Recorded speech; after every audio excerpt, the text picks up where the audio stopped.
Good evening, folks. We are here, and this year we're going to be doing the Halloween 2021 one-shot with LovelyCraftians. So, just a quick cheer. Yay! Yay! I have one cat on my lap, and I have another cat on my lap that won't let me pick him up at the moment. So, sadly, it's just me you're going to have on camera tonight, so if that offends you, I apologise. I'm not sorry. You guys can deal with it. At all. It's fine. So, yes, I will be DMing the game tonight. This is our Halloween one-shot. We do these every year, and these fine folk have been here doing the Halloween one-shot with us for the last, is it 4 years, 3 years? It's been a long time. Yeah, this would be year 3. Yeah, 3 Yes. years. Yeah, it's My God, been a couple already. of years. I know. So, yes, Cool. And Meow's just going to do a shout out for that. So if you enjoy what they do, they also have a Twitch channel over at twitch.tv/LovelyCraftians. Do you guys, I know you do Phasmo, do you do other things over there? Just get your plug in now before we start. Sometimes we'll play visual novels together. We've done that a couple of times. I will sometimes go on a tear and play Power Wash Simulator like the absolute mad lad that I am. And that's also very fun. And kind of just whatever co-op thing we feel like playing at the time. Awesome. Alright, we've had enough friendly banter, let us get properly into this. So, this year, we have, obviously, a thing. I'm awkwardly trying to start this, but my brain's confused as to how I actually do this, but so let's just get on with it. With me tonight, as I said, it's LovelyCraftians. So, who are you? What are you? What are your fears? Because that's important in Halloween episodes. So, starting at the top with Cassie, let's go. Hi, I'm Cassie. I'm the GM for the LovelyCraftians. Tonight, I'm going to be playing Gavin Irondarn, who, if you are a fan of multi-class theater, I've actually played this character for one of their one-shots, and it was very fun. And I'm going to be a rogue type, thiefy type kind of person. And he's a human, and he fears a loss of independence and also snakes. Awesome. Alright, next we have Sam. Hey, my name is Samantha. On LovelyCraftians. You're oddly quiet. Oh, am I quiet? Yeah, let me just... I can turn your volume... Hang on, I'll turn your volume up here. There you Oh, go. okay. Yeah, There you Sorry you about sound that. fine for me. I don't... There we go. It's fine. It's fixed now. Oh, okay. Perfect. So I am playing Dr. Enthrall. He's a little bit of an older gentleman. He is human. He is a fighter. And he's trying to fight the good fight against demons and the supernatural. And his fears are he fears messing up, making mistakes, failing. And then he also fears letting people down by them finding out his true self. Woo! Alright, next we have Ashley. Hi, I'm Ashley, and I'm going to be playing Nala, who is a Goliath fighter. Unlike most typical Goliaths, she's actually a little bit more, I'd say, calm. She's not very competitive, but she's very loyal, surprisingly, for a Goliath when it comes to people who have helped her or her friends. And her fears are carrots, specifically boiled carrots. You always pick the True most fear. interesting food that you're terrified of. Oh, you mean like the flagellum? The phlegm. Yeah. The banana strings. The banana strings, yep. Alright, and finally, is it Lara? Sade playing Lara. Laura. Right. It's because no you've got your name there and your character in brackets where everyone else has their name in brackets in the character. I thought I switched it. Crap. It's fine. Doesn't matter. It's okay. Fix it in post. Alright, hi everyone. I'm Sade. I'm going to be playing Lara, race human. She's a magician. And her fear is spiders. So, normal fear there. Not as creative as Ashley's. For But Carrots. hey, I have I'm that really fear. curious about the story. I would love to know more. So let's do this. Listen, spiders are legitimately scary. They are. Yeah, they are. But carrots, Alright. there's a story there. Now, But carrots need something substantial to become a fear. That's I just all I'm saying. mean, mushy carrots are kind of not the best. Alright, whole vibe. But yes, sorry. so this is the players. Here's where our story begins. So, as with anything we've ever done in the Penance Halloween's, you know what I'm going to do? I'm going to move this to that screen, because when I look at myself, I get freaked out by the gestures I'm making, so I'll put that on glove there for now. As with anything we ever do in the Penance RPG Halloween stuff, you have responded to the quest to work on the wall of a tavern. And as you arrive at said tavern, on the agreed time, you find two very heavily armed guards standing outside the doors. And as they approach, the first one looks you up and down and goes, "You here for the work?" Yeah, that's Is us. Kelvin here? I believe we were supposed Correct. to talk to a Kelvin. Oh god, Kelvin was several years ago. Jesus Christ. Oh, it's because I don't. Maybe I didn't change that. Okay. Anyway. I thought it sounded familiar, but I was just gonna keep it. He bangs on the door 3 times, and the door is opened by another heavily armed guard. You walk in, and instead of the usual tables everywhere and chairs and such, there's a single table in the middle of the room with enough seats around it for yourselves plus 1. You look over at the barman. The barman is counting a rather large stack of gold coins, and as you sort of tilt your head slightly to wonder what he's doing, you just hear this voice linger over from there saying, "Just help yourself at the bar. Everything's been paid for. I ain't doing nothing tonight."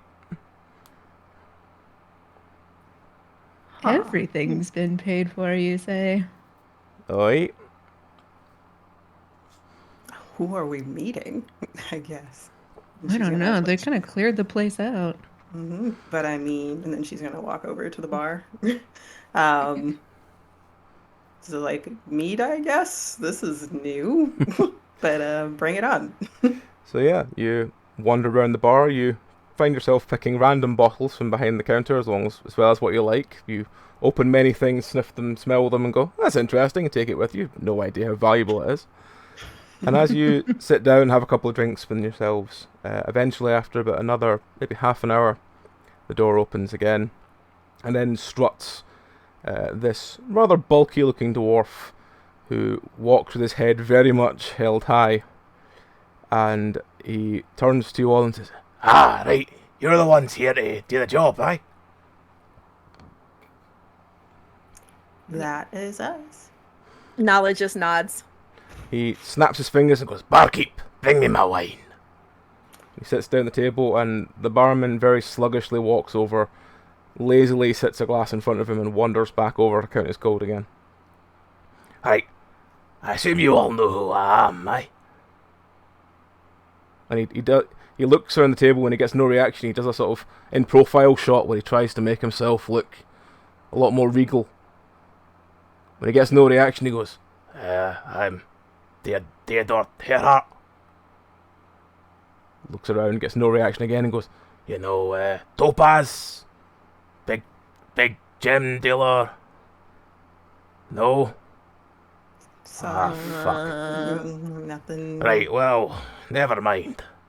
Anyways, I'm Theodore Herhart, otherwise known as Topaz. I'm very into gems, as you can see." And he pulls back his sleeve to reveal these massive number of, like, very intrinsic gold bracelets with massive gems hanging off them. And he goes, "Aye, this is my trade. So, I'm looking for a couple of heavies, really, to go down and, well, find out why my property is misbehaving, shall we say." Truth is that, Yeah. What? How does property misbehave? Aye, right, let me tell you. You might know the fine Mr. Pewtersmith, as he's called. in the market, Phileas Brennan. That bastard Phileas Brennan. But we've had the personal rivalry for many, many, many, many years. And that bastard, he turned up the other day. We had sapphire the size of my head. And he said, you know where I got this from, Theodore? And I'm like, you don't deal with gems, Brennan, what you doing with that? And he said, I got this from Hertfordshire. That's my land. He got that gem from my land. My land of my generations of dwarves have lived on. There was a mine there. It's been bled dry over the years. By my father, my grandfather, my great-grandfather, and my great-great-great-grandfather. And over the time, there was nothing left in that mine. So I rented the land to these manlings, under the proviso that any time anything came on that mine, any gems, any valuable stones, they all come to me. And what am I finding? They're selling them. And not only are they selling them to Brennan, they're selling them cheap. So I need That is the real crime here. I need you all to go down there. And I need you to remind them who owns this land. So is this just a show of force? Is what you're telling me? As long as they get the message, I don't mind how interesting you want to make it.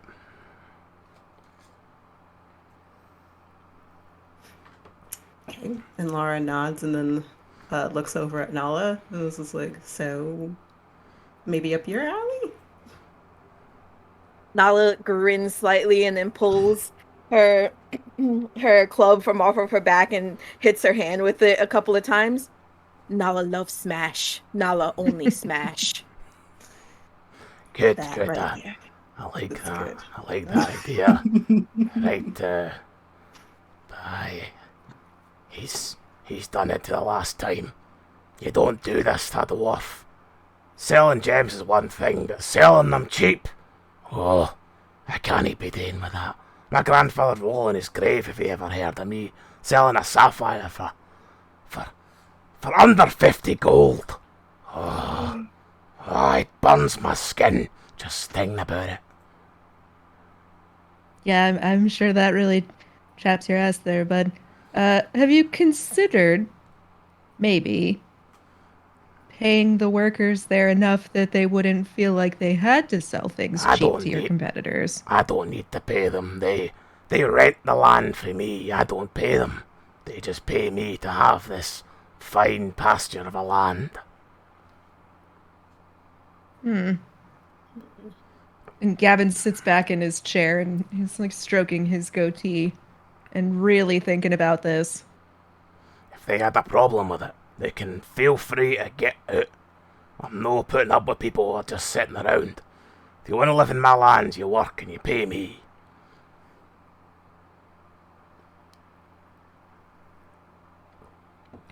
Well, it sounds like this is a matter of honor. Aye, that's a good way of putting it. Aye, a matter of honour. Aye, I like that a lot. Aye. Nala think honor important. Nala smash for small man. Aye, I like it, biggin. I like it. He puts his hand basically, and he pulls his coat aside, puts his hand inside, and pulls out this massive bag of gold, throws it on the table, and says, There's your payment. If you can stop this weakness, as it were, that they've discovered, I will happily pay you more. But this is just to keep you sweet, if you know what I mean.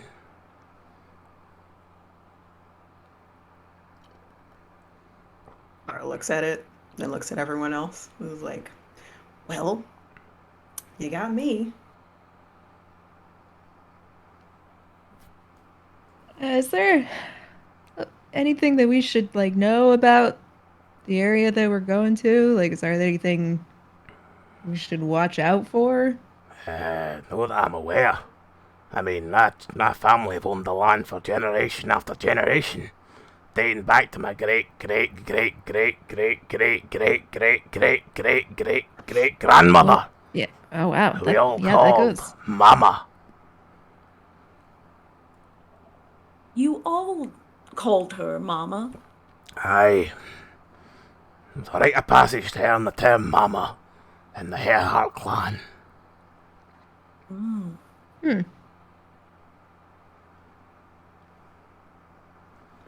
Is there something that caused this change amongst these people? Like maybe a spirit of foul, something dark? I don't know, but what I want to know is where these gems have come from, and where they got the gems from, to be honest, and why they've not come at me.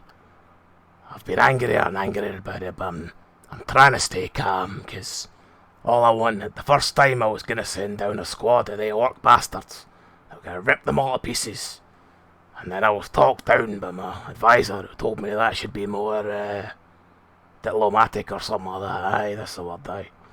And I should send down, and if they haven't covered some proper value, then, getting it all to me would be better than just killing them. But they manlings, it's no honour to them. And you haven't gone down yourself to see what the problem is? I went down several years ago, and I went to see them, and I spoke to each of them individually and said, how they're doing and what their land is like. All of them looked in their nose at me. All of them treated me like filth. Fuck them. They all treat me worse than anyone else. And I'm Theodore fucking Hairheart. You don't treat me like that. I'd have sold the land for under them, but I was worried that Brennan would get it.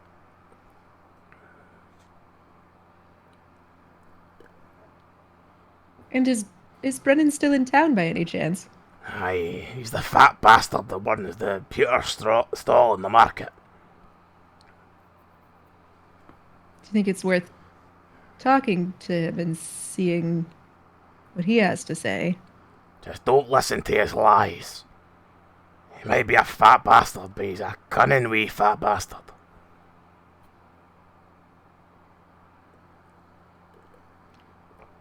Anyways, cart leaves in the morning. I expect you all to be on it. He sort of stands up and says, Any more questions?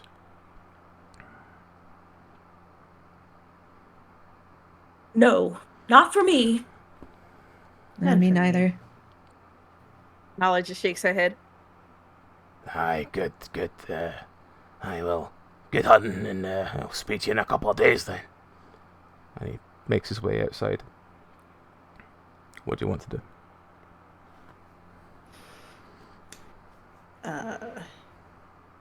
Talk to, was his name Brennan?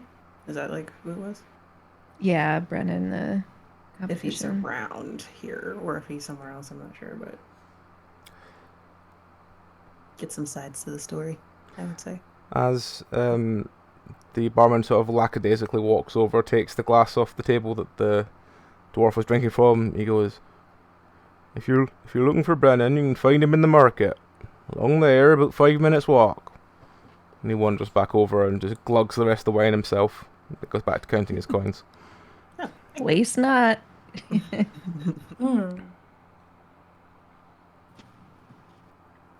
So is that where everyone would like to start? Or any other ideas? Yes. Let's interrogate this man, this Brendan. Or interrogate?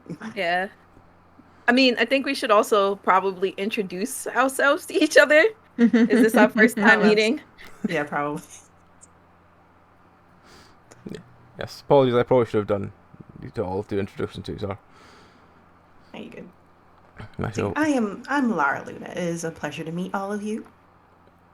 I've been living under a rock, so I know nothing about the world. Literally? Yes, literally. Oh. Alice stares over at her wide-eyed. Under rock? Under rock, yes.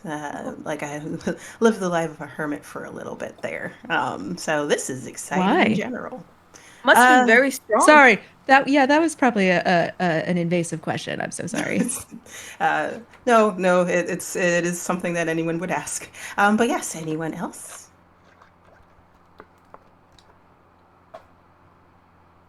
Oh, No? my name's Gavin Irondarn, and I'm something of a nomad. I wouldn't say I'm a hermit, but I've lived under, I guess, many rocks if we're going to, not literally, but here and there and wherever I happen to find myself. As long as it's not literal. And you look like a doctor, I think. Yes? Maybe? I have very many names that the demons and the dark give me. But I go by Dr. Enthrall! And he throws his hands and fists in the air. Somewhere there's a Gavin lightning claps. bolt. Nala claps as well. Ooh. It's grandiose. He does a small bow. Very small and slight.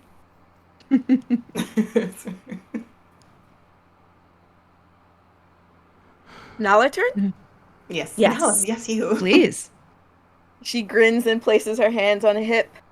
Nala Skysika Ogulakunu. Ooh. Nala came from mountains over there, and Nala came to help. Since Nala here, and you here, that means we friend? Oh, yes, friend. Good. Nala smash anyone who hurts friends. Oh, I love your spirit.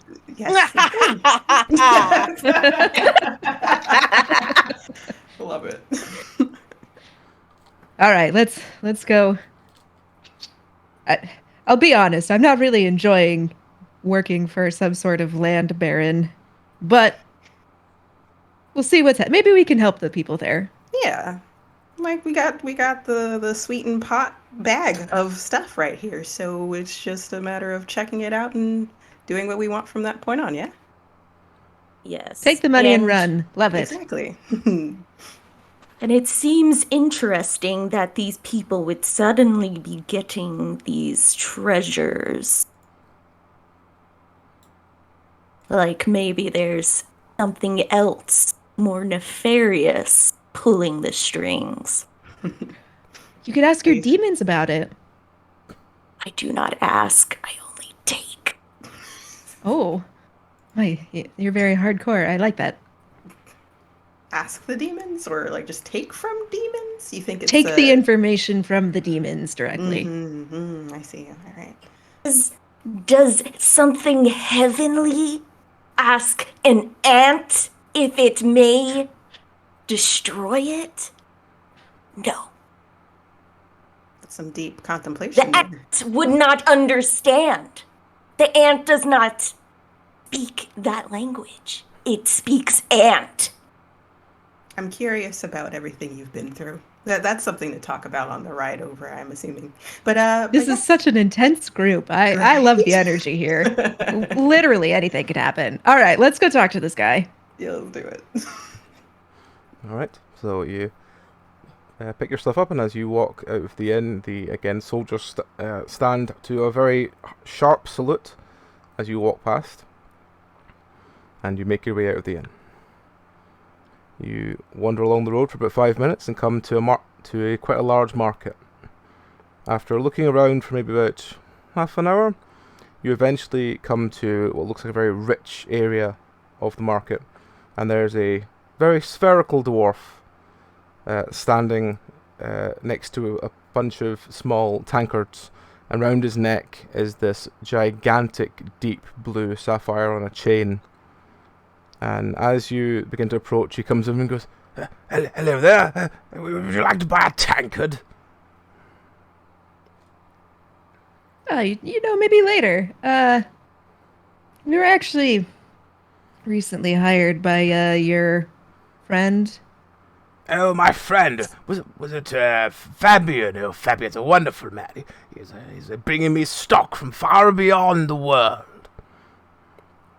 Well, that does sound like a good friend to have. I should put friend in quotes here. Oh. Your friend Topaz, who is really upset He about immediately, the sapphire. his hand goes Did immediately it- in front of his sapphire, and he goes, Hired to do what? Oh, we're not here to shake you down. We actually just wanted some extra information. About what? About how you came to have that thing. Yeah, how you got the sapphire. I bought it fair and square. Now I think Round Ball Man is lying.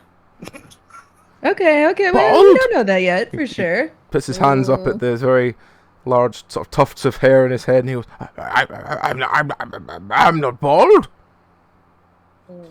I think she was calling you round there, friend, but Well, I like a good meal. he sort of gestures. And doesn't? you realise at this point that when he puts his hands out, he is almost completely spherical. He's as tall as he is wide. that is outstanding. No, we trust the provenance of what you've got. We're more interested in who you bought it from and why they might sell it to you. Well, there was a small traveling merchant just came into the area, and he said he had a gemstone to sell, and immediately I brought him in and asked him where he came from, and he wouldn't talk to me, so I did the true, honest dwarven technique of opening someone to speak. I filled his lungs with whiskey. And after he was happily slurring around to tell me where he came from, I found out he came from Herefordshire. And immediately I put my deal glasses on and I made a deal with him. For how much exactly? Oh, only 30 gold. Oh. Wow. For that? And she points at the sapphire that's as big as a head. You know, she's like, that right there? 30 gold. I mean, look at it. I'm sure the whiskey lung helped. He Yeah, holds the sapphire up a little bit, and you can see, and it's almost bigger than his head. It's massive. It's easily something you would see for several hundred gold. Easily, if not thousands. And you're sure it came from there? Oh, yes. I asked him. I even triply asked him. I said, is that the ancestral home of Theodore Herhart? And he said, yes. And he said, they were actually described, this is where I find hilarious, he described Theodore as that fat, annoying bastard. Oh. You two are quite the pair. Oh. Friends. I sat him down, I asked him, what do the people think of Theodore? They all hate him. And Well, why? just from the brief moment of talking with him, I do not blame them, sir. Oh, yes. So, I'm going to get one over on him finally. I've spoke to my wife, and she's going to go down there, and she's going to, well, no, she's not going to go there. Her husband's going to go down there, and he's going to buy up all the gems.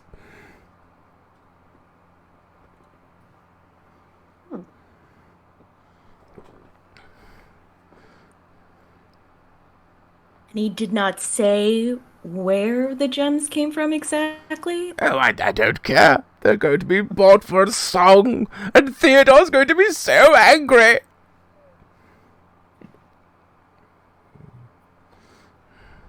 Did they elaborate on why? I mean, we have our understanding of him, but did they elaborate a little bit more as to why they hate him so much? Oh, they just said that he was a money-grabbing buffoon, I think was the term they used. That's a really good description, actually. So I think we got that from just meeting him for the first time, right? And she looks around at everyone. So yeah, Well. I've sent my wife's husband Roderick. He's going to go down there. He's going to buy them all for a song, and I'm going to take them all and make them into tankards. All of Theodore's classic ancestral gems are going to be made into tankards. Tankards.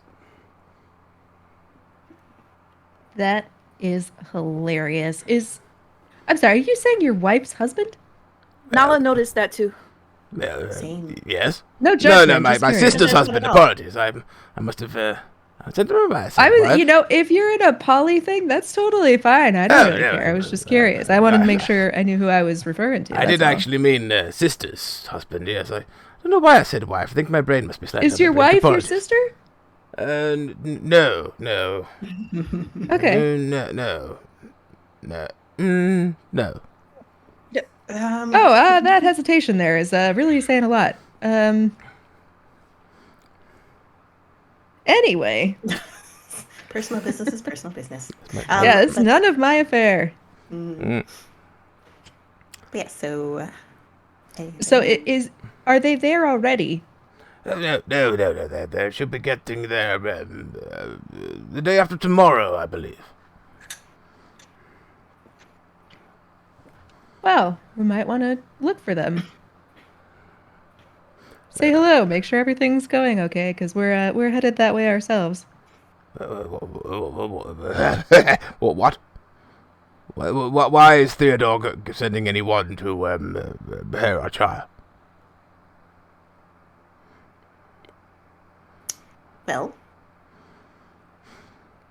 And she's going to look back at everyone to verify if it's okay to say anything. Gavin just gives like a little gesture of like, yeah, go ahead. It's like, well, just he technically hired us to check things out down there. Whether we follow through or not, as I see. Well, how about I I offer you a small subsidy to make sure my deal doesn't get interrupted. How much of a subsidy? Yeah. A tankard each, made with the finest pewter. Oh. Gavin like holds up his sock. Do you think it'll fit in this? And it's his special wielding sock. It would need to be quite a small tankard to fit in such a small sock. But I think I could probably do it for you, yes. I'll take it. Fantastic. How about the rest of you? Would you like one here? This is an intricate design that I came up with myself. And he gestures to a tankard that looks like it's been scribbled on by a child. I'm okay with this. Yeah. Making sure your deal doesn't get interrupted, you say?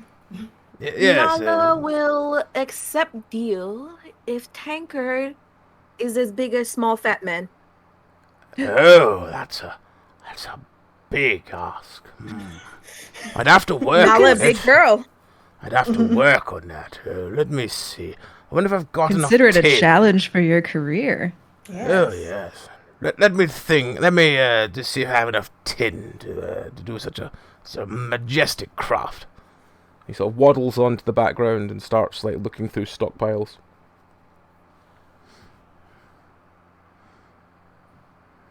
Nala doesn't see the problem. Small fat man is small. Right? Are you sure you're going to be able to lift that? That's pewter. That's going to be hefty. No problem for Nala. All right. He sort of waddles back over and goes, Right.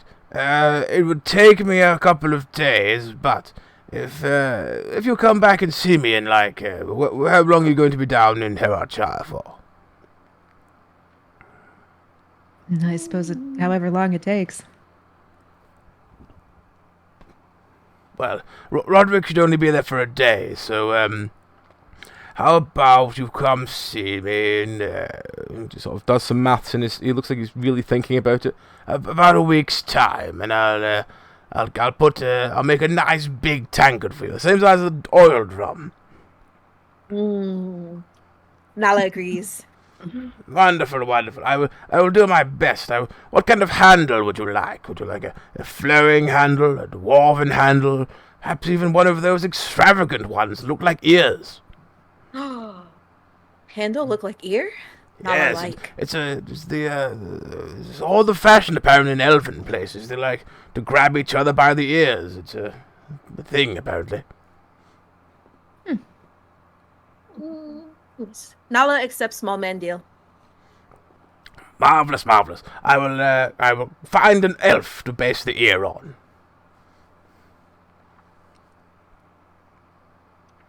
And he sort of waddles back in and talks to another sort of worker who looks at him very strangely and points at his own ear and goes, and you hear, No, not you. An elf. Big floppy ear. We need to make one like that, but for big mug. and the sort of worker kind of nods really slowly and kind of sure? Well, it says, off you go find an elf. And the worker sort of wanders off, just looking back at him occasionally and like, what the fuck am I doing? So, would you like to do anything else here? I think we should be good, right? Yeah, I think we're good. I think all of our questions have been answered. All right. Yeah, I'm good. So you make your way back towards the inn. Again, the men outside stand to salute as you walk in and go and have a very nice night's rest in a very empty inn. The silence of the inn is almost eerie. And the next morning, you wake up and get up on this small wagon that makes its way down to Hertfordshire. And as it gets into early evening, you go over as always, we have the final hill before Hertfordshire when you see this small hamlet of a town. And immediately as you come in, you arrive at the market, which has a couple of stalls. It has what looks like a cartwright off to the side. It has a large stack of trees next to the cartwright. It looks like you must do a lot of like taking the wood from trees itself and turning them into carts and stuff. And then there's like small like food stalls and stuff like that as well. And next to the market you have there's like the stables as well. Obviously there's no blacksmith or anything, which you find quite intriguing. Next to them there's a massive inn, which looks like it could easily house the whole population of the town if it wanted to. And next there's a couple of other small places. But as you arrive in, you see a lad of around 17. Comes and goes, hello there. I'm Abel. Can I help you? Where you wanting to go today? Why are you visiting our town? Oh, we should have rehearsed this. Probably. What do we... If everybody here hates the boss man, who do we say is... We're here on behalf of a merchant who heard that you had some pretty amazing gemstones. Yeah. Well, I've not heard anything about that. Well, Really? hang on, let me ever think about it. And at this point, for the first time slot, your option is the town elder's house, the inn, or the market. Where would you like to go? What was the first one again? The town elder. Town elder. Town elder's house. Sorry.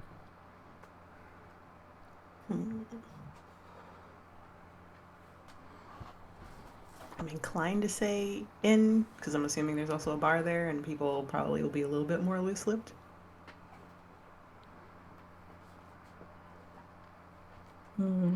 Thoughts? That makes sense to me. Yeah. I'm good with that. Alright. So yeah, to the inn. Alright. So you want to go to the inn? Yes. Alright. Alright, well, I suggest we go with the inn then. Odessa might be able to help you. And he basically just helps you with your things and helps you over towards the inn. And as you walk over to the inn, you walk in the door, there's what looks like a relatively middle-aged looking lady walking behind the bar. She looks like she's got a very bad pipe habit, as it were. Just like she's standing there watching you with this massive pipe in her mouth, and as you get close she goes, Hello, how can I help you?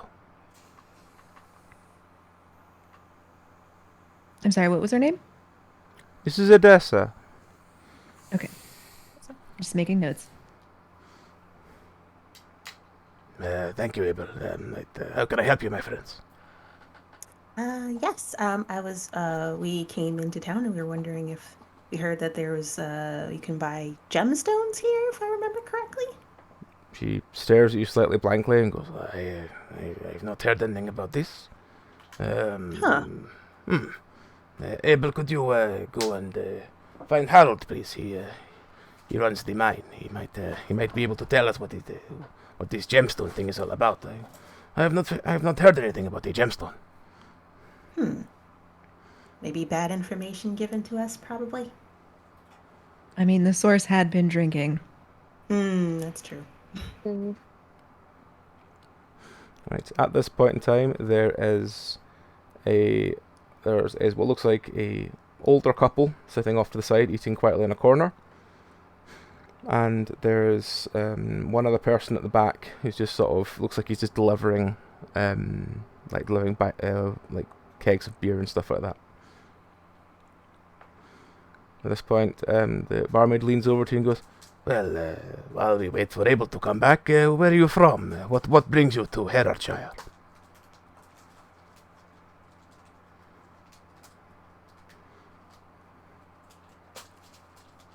Scenery. The scenery? Oh, what scenery is this? We don't have any scenery. We live on a very flat land with only farmland for miles around. Well, it was mostly just because of the gemstones, because we were curious. You needed to know. But if that's not the case, then I guess we're just here to hang out with y'all lovely people. Well, Personally, I heard that your landlord's kind of a dick. I oh, wanted to see if there was him. anything I could do to help. yeah, he is, how would you put it nicely? Scum, yes. Oh, that's the nice version. That's the nice version. What's the not nice version? Yeah, the not nice sets hair on fire, but all I say. Yes, he is a money-grabbing scumbag, as it were. He will regularly come back down here and he will demand us to pay more money than we actually have. Last time he came here, he demanded a room because of who he was. And when I would not give him a free room, he told me that if I did not give him a room right away, he would have me, what is the word, thrown off the land.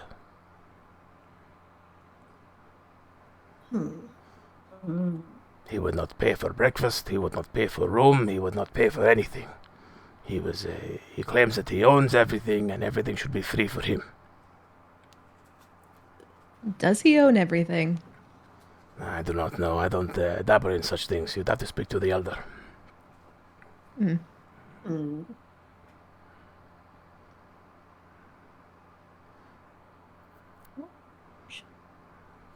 said there was like someone off to the side, like near barrels or something like that, if I remember. Yeah, there's someone moving barrels and there's an old couple like eating.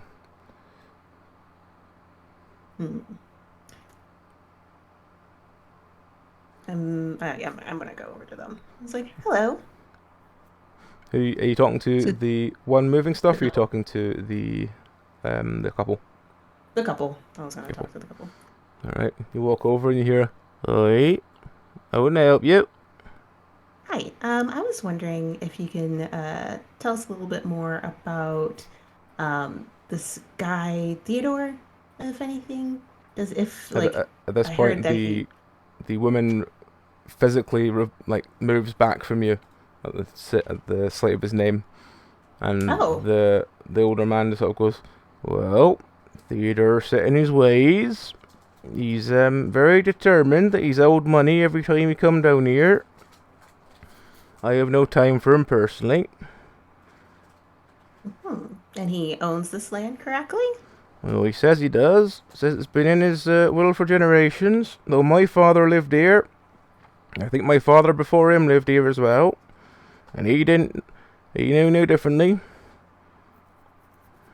It's always been Theodore coming down, raising prices, complaining about the land. Never helping us try and sell any of our stock.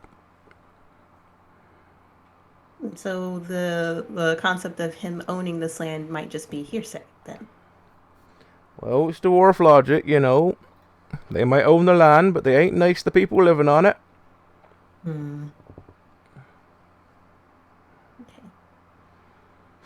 Well, thank you for the information. I'm sorry that this is happening to you. Any time. And he sort of tips his cap to you and then goes back to eating. The I'm gonna go the woman back with to- him is very reluctant. Keeps her eyes on you and reluctant to go back to eating, and just won't stop staring at you as you walk around. Oh, the lady? Like the one that recoiled when I brought it up? Yep. Okay. And I'm going to stare back at her because I don't know what the custom is for prolonged eye contact. That is fair. As you walk back towards the bar, you hear a kind of you see a sort of balding man walk in. He goes, hello? I've been told someone wanted me. And at this point, the barmaid turns to him and goes, Ah, Harry, you were here. These fine people came and they wanted to talk something about gemstones. I have not heard any of this. What is going on, Harry? Oh, right. It's all right. I said I'll take it from here. Come over here. he sort of leads you over to the small, kind of like a booth table, but it's just like a table in a corner with a little bit more coverage than anything else. And he goes, right, so, you're here to buy gemstones, yeah? And he sort of rubs his hands together with some sort of like obvious glee. Yeah. Yes. We heard you've got some nice ones. Yeah, I've got some wonderful ones, yeah. Got a big deal coming tomorrow, so if you want to buy, you're going to buy today.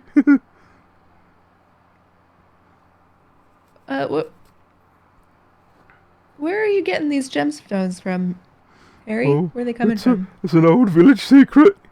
Taps his nose several times and just like he looks like he's really unaccustomed to talking to people properly, and he's being a little bit over sleazy to you than normal, but it seems like it's not meant as sort of like anything more than just trying to be slicker than he is.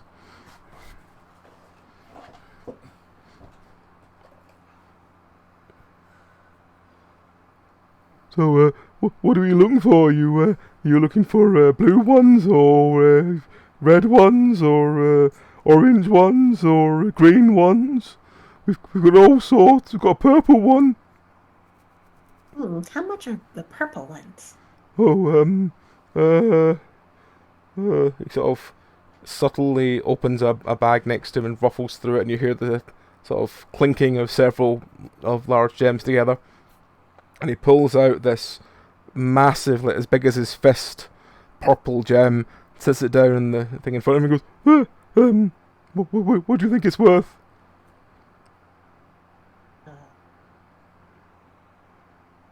I'm not sure. I would assume that you're the professional in the situation, no? He looks like he's been very much frightened, and he's like, yeah, of course, yeah, and he ruffles through his pockets again and pulls out a piece of paper, and he looks at it and goes, I'm sorry, can you read? Yes. Can you see what this says? and he hands you this small piece of paper, and on it says, basically several different colours of gems and then various prices all the way along.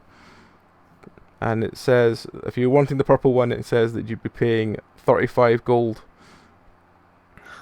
Okay. 35 gold is what it says. Thank you. Who wrote He wrote this? he takes a bit of paper back from you and goes, Oh, that's just my partner. It's fine. he stuffs it in his pocket and goes, I just forget how to read when I'm stressed. Understandable. Who's your partner?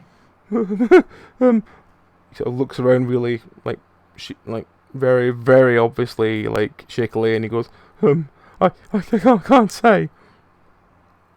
What? Why not?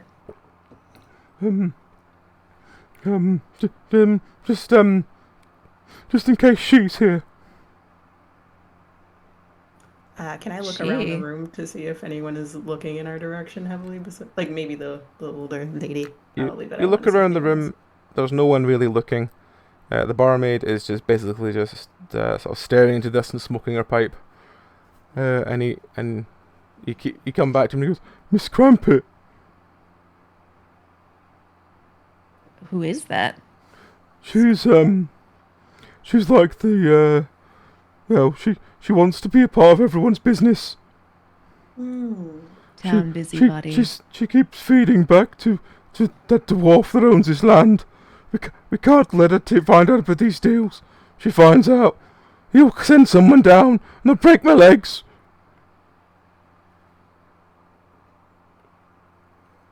I see. Do you know what she looks like? We'll keep an eye out for her. Oh, she's quite an old woman. You'd know her if you saw her. At this point, you hear a sort of like whistle from the barmaid, and everyone sort of looks like they're just suddenly like smartening themselves up, not doing stuff, and the door opens and you hear, "Hello, dearie. How are you today?" And this sort of quite oldish looking woman just wanders in, and the barmaid just kind of goes, Hello, Miss Crumpet. I've told you before I do not wish to serve you. "That's lovely, dearie. I'll have a glass of wine." Just walks past and goes, "Oh, you new?" And he walks over towards you and goes, "Hello. Excuse me, who are you?" Well, who are you, ma'am? "I think you'll find I asked you first."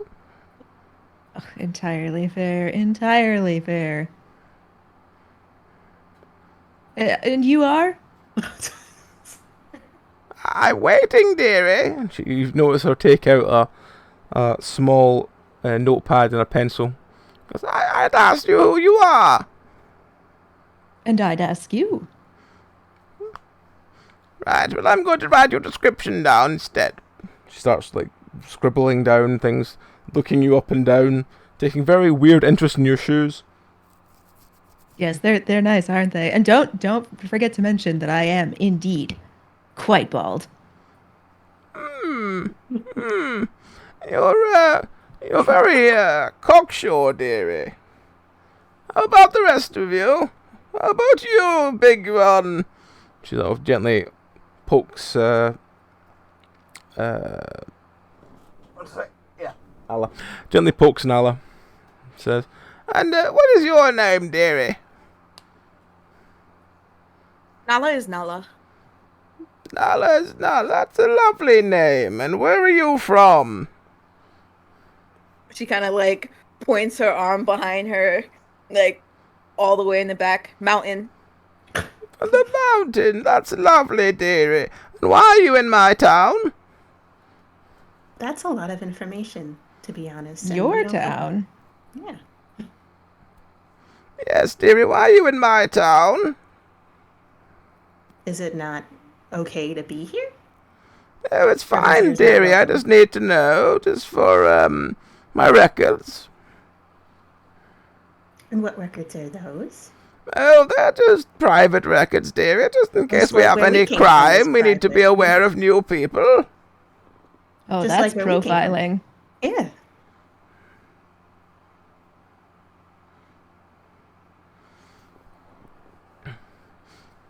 And she sort of just looks at all of you, kind of like, "Harry," and just, "You'll tell me who these lovely people are, don't you? They seem to be very keen on you." I don't know them. I've just been talking to them. "Yes, but you're drinking from your special mug, Harry. You only do that when you think you've got something on someone, don't you?" At this point, you notice Harold's hands trembling really obviously, and he goes, "God, I have something on you, Harold. Tell me who these friends are." I really don't know. "Well, Harold, I'm He just going to started sit. talking. I'm going to sit down here until you tell me." That's okay. We'll go sit over there. "That's fine, dearie. You go sit over there. I'll just grill Harold here." No. Harry's got to come with us. Our business is not yet concluded, and our business is not your business, so have a lovely evening. I don't like you. That's okay. The feeling's mutual. Extremely. Nala is just gonna like pick up Harry from underneath his arms and then walk over with him to the other table. Yep, and you just see her like staring daggers after the rest of you. Dr. Enthrall just kind of like points at her and says, "The spider who collects the deceits is the one who will be squashed." And then he does I like take finger to eyes. And at this point, she goes, I take threats very seriously, dearie. Yes. Well, as I do as well, too. As well. And then he walks to the table. Wonderfully done, Doctor. okay. At this point, she walks to the bar, and you just hear a discussion with the barmaid, which a kid, and he goes, I think you should throw those people out of this bar. They have done nothing wrong. Why would I throw them outside? They've done much wrong. They insulted me. Yes, but that doesn't have to do with me, and they are paying customers. Yes, but they've insulted me. You should throw them out, Odessa. At this point, Harry is still trembling. What do you want to do? Okay. Can I ask if I can do something, and then you can tell me if I can't? Yeah. Can I do magic at all? Like, if I did like arcane, like a roll arcane and try something? Yeah. You can do whatever you want. Let me just. Do I describe what I want to do first, and then? Yep. Describe what you want to do, and then we'll probably do a roll for it, and then we do it. Okay. I want her to every second word. Her tongue gets glued to the roof of her mouth. All right. Do a roll. Add your intelligence. Okay. So that is +3. Is that Yep. correct? All right. Make sure we have the dice rolling channel in the background. Oop, nope. Oh, no, It's a D20 +3. Oh, I see. My bad.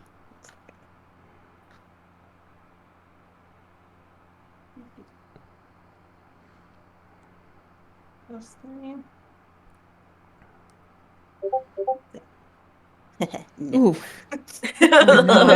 You cast it, and as you finish casting, you hear a kind of, Someone's using magic.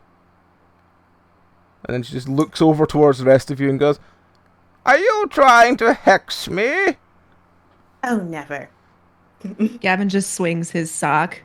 That's not my thing. at this point, she just goes, I'm going to get another pencil. I'm coming back soon, and I want answers. and she just gives you the kind of like, it's kind of like the eyes to you look, but it's without putting the hand up. Just the squint. Yeah, the squint and the kind of I'm onto you look.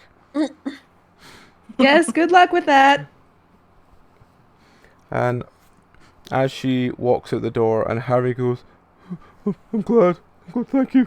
I didn't think she'd ever leave.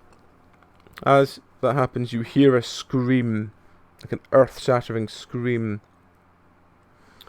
And you, sort of, Odessa immediately runs to the door and looks out.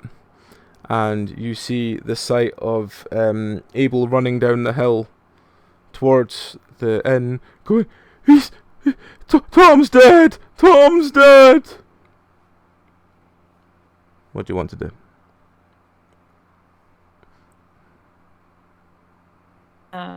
Wait, who's go dead? see Tom. Tom's dead. It sounds like. Oh, okay. Okay. Did we want to? Yeah. Yeah. Let's go. Yeah, that seems pressing. Yeah, it's very. Please slide out of our seats and like. Okay. Follow. You go up to the door, and at this point it's you and Odessa and a couple of others are standing by the door, and you hear very out of breath Abel go, I just went to check on him, and Tom the Elder, he's dead. Oh, the town elder. Hi, he's dead. Oh. At this point, everyone's kind of like talking amongst themselves, and it sounds like there's a massive shock. And he goes, What is the manner surrounding his death? I don't know. I just saw his body and ran. I'm gonna go and get Henry. At this point, he sort of runs off towards the market, and you see the barmaid sort of shaking her head, going, That is a real shame, especially at his age. I hope his end was not nasty.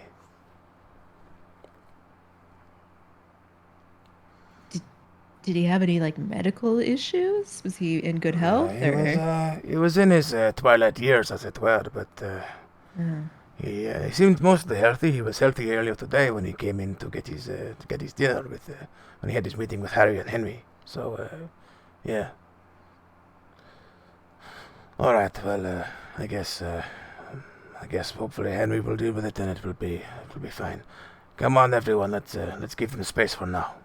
And he sort of gestures, and everyone sort of makes their way back inside the inn.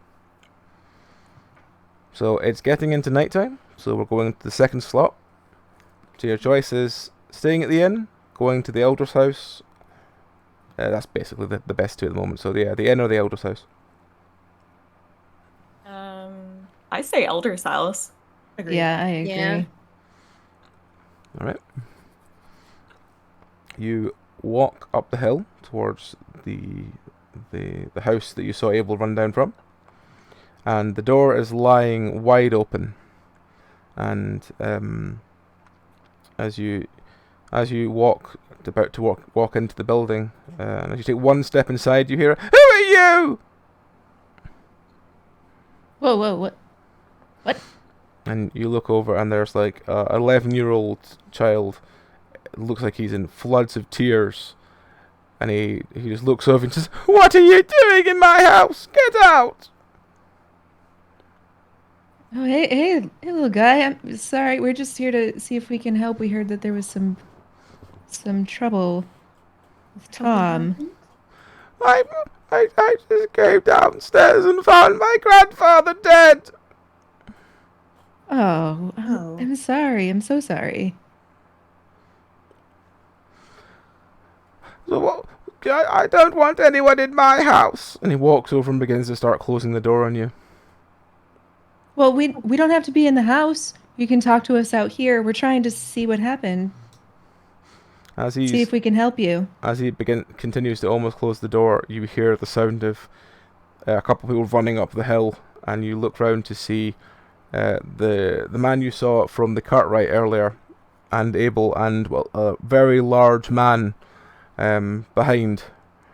And as the three of them get to the top, you hear, "Tom, young Tom, don't close the door. We need to. Oh, Arthur, I'm not used to running anymore. Oh God, I'm not used to running anymore." At this point, the child sort of looks like he's sort of having second thoughts, and then just lets the door fall back open again. And the Cartwright basically goes,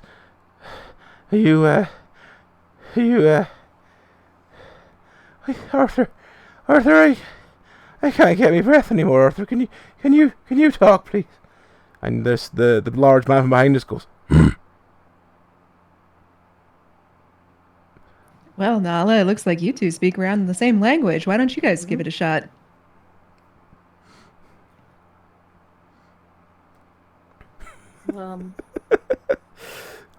So yes, at this point the Abel stops, goes, "Right, well, I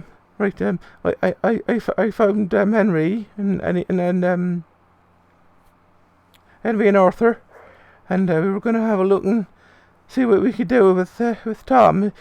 Unfortunately, I think I told young Tom what happened. He don't seem to have taken it too well."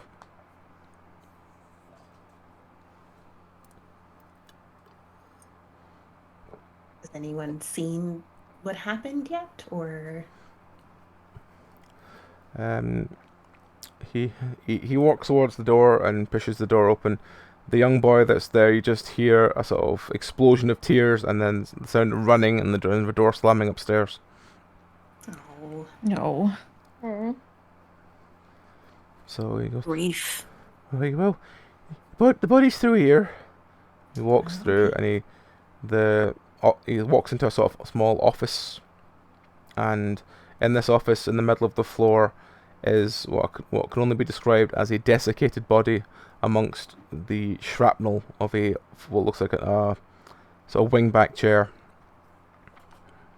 And he goes, "Oh, I thought he'd just fallen over at first and broken his chair again, but look at him, that's not right."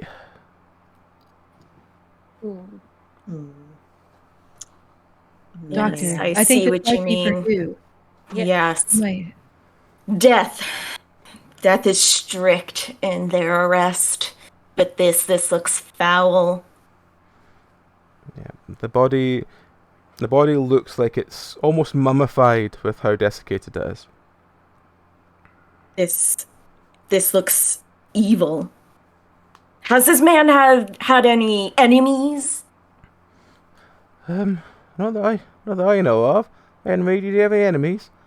At this point, the Cartwright is still out of breath, going, "Hey,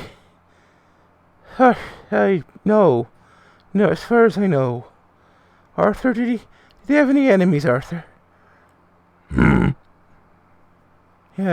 that's what I thought. No, as far as we know. You understood that? I didn't get that.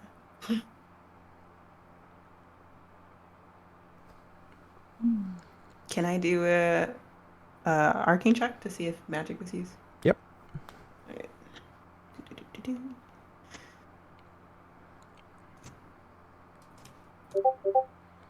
Oh. Okay. Yes, the residual magic in the room is incredible. It's like something is very magical seems to have happened in this room. Well, it looks like someone that is well versed in magic did something in here. Ah, so there is a darkness. So yeah, it looks like someone set something off here, and it did that to him. Sucked the life right out of him, it looks. Mm-hmm. well, is there any... anyone in sorry. town who could do this? At this point, the other three sort of look at each other, then look back at you and say, I'm kind of sorry, but I don't really know what's happened here. What's actually happened then? Someone used magic to pull the life out of him. Sucked him dry like a leech on the leg. Looks like a mummy. So someone sucked his leg and it's caused him to be like that. Mm-hmm. Right. But with magic. But with magic. With magic, right. Well, I don't know much about Henry. Do you know much about it? No. I don't really know much about that. Arthur. I don't really know much about magic. Arthur, have you got any experience? Oh, that's what I thought. Too bad. Are there no practitioners here? Oh no, we're sort of a small community really. We don't even have a blacksmith. We've just sort of been doing farming all this time, and the only one that really had any sort of history of magic, I guess, was old Tom here. Is there a chance he could have accidentally done this to himself? Oh, I don't know that. All I know is it's gonna be a very close casket funeral. That's all I know. I think we might be better with a pyre this time. What do you think, Henry? You think we can build a pyre? Oh, I think we can, aye.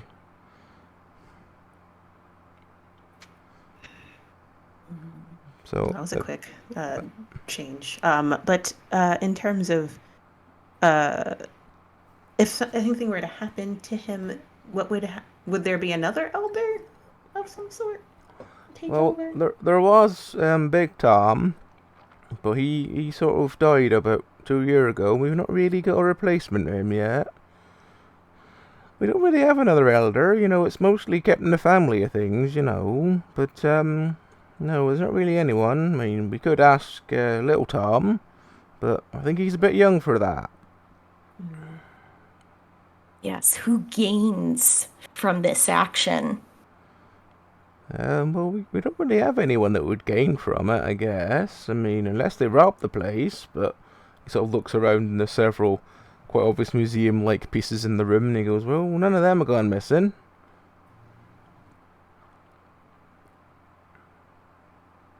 And again, it's such a small village, we'd probably notice if any of them went missing and where they appeared up.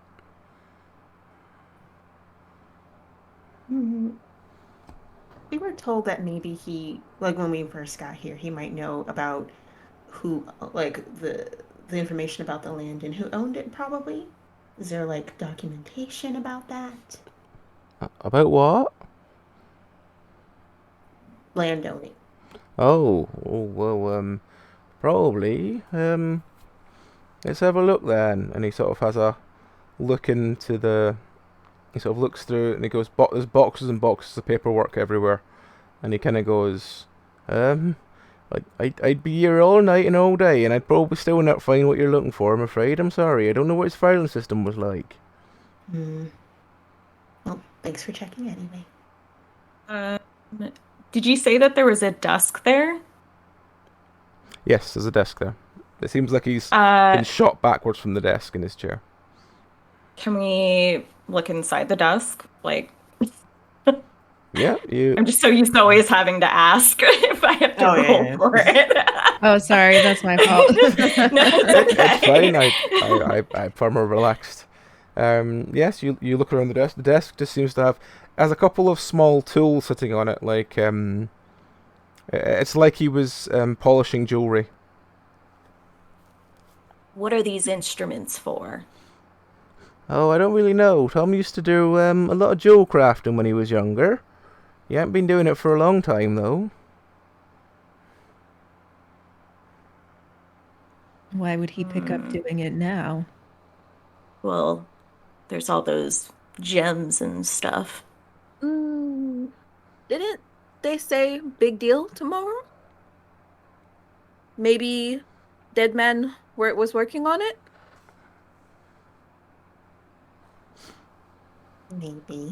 Maybe. Yeah. But if Dead Man was working on jewels for tomorrow, where are jewels? So something is potentially missing. This is what greed does. So there is no sign of the gems anywhere? Just the utensils used for crafting? There's a couple of small gems lying around. Actually, do me an insight check. Oh, do I have one? Yes, Everyone does me an insight check, and we'll see what we can get from there. Alright, gotcha. What's the stat for insight? Yeah. Awareness. Sorry. Oh, okay. Oh, Sorry, I've been watching too many other things to try and get my brain in the right state for it. But yeah, awareness, please. Sorry. All right.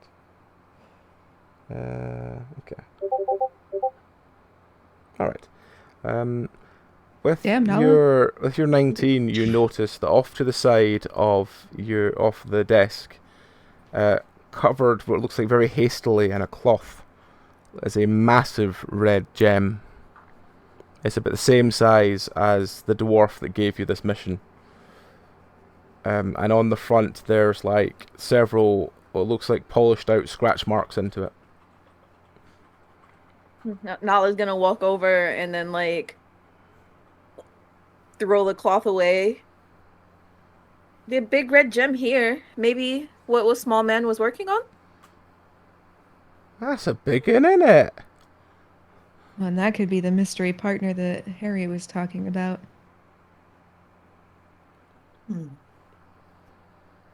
So before the deal happens, which is tomorrow, yes?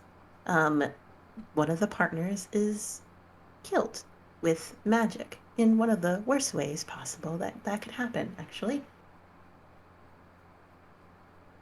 Can I do a nature check on this gem to see if there's anything like unnatural that is part of it or anything? Sure. Oh, Jesus, sorry.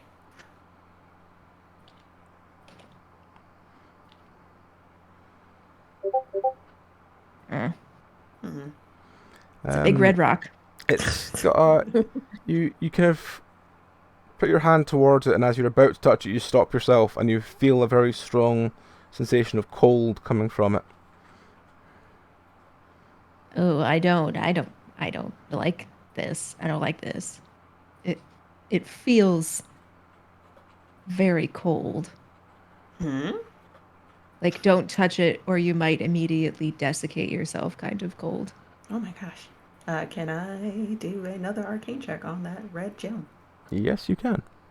Boop boop. Okay.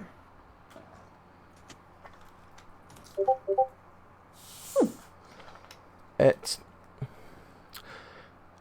when you do the arcane check, you feel that it's a very strange. It's like a sort of feeling of an outside ripple of magic rather than a sort of constant magic. It feels like it's slowly fading, like there was something very powerful nearby, but it's now fading.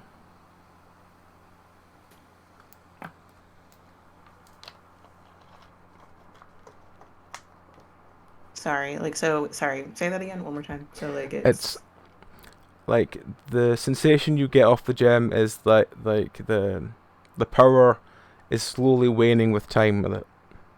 Oh, okay. Instead of it being like a sort of constant magic, there's a power waning with time, and also the sensation of that it's sort of cold it's emitting seems to be getting stronger with time as well.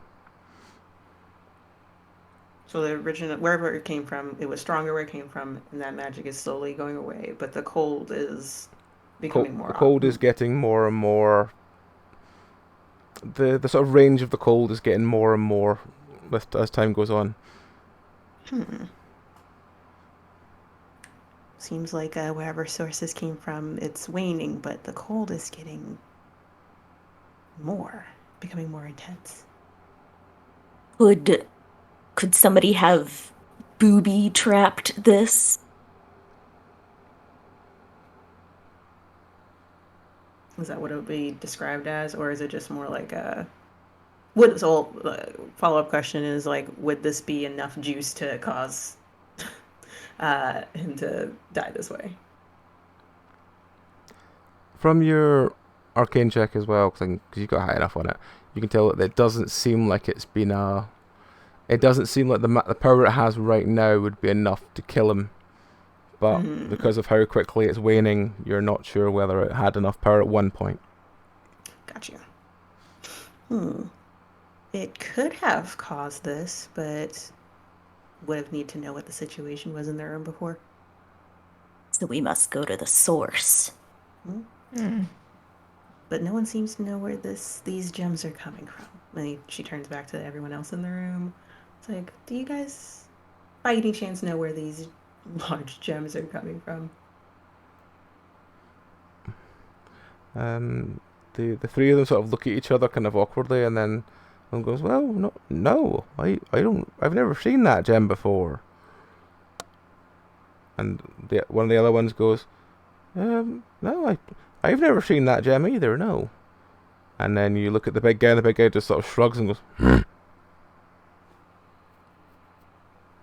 Are you sure? Because if it came from a source that could have done something like this, then we would need to know to make sure that it doesn't happen to anyone else. Yes, someone has already died at the hands of these gems. Wouldn't you want the source to make sure that darkness doesn't seep into others' homes? "Well, I don't like the sound of that, so I wouldn't say yes. And, I'm sure if Arthur knew, he'd tell me, wouldn't you, Arthur?" What about that man we spoke to earlier? He had gems. And he also said he did not know where they came from. How is that possible? "Oh, who was that then?"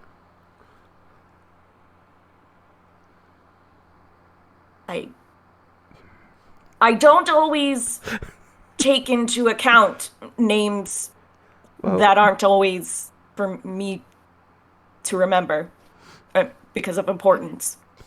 Harold the Miner, I believe. "Oh, yes, Harold.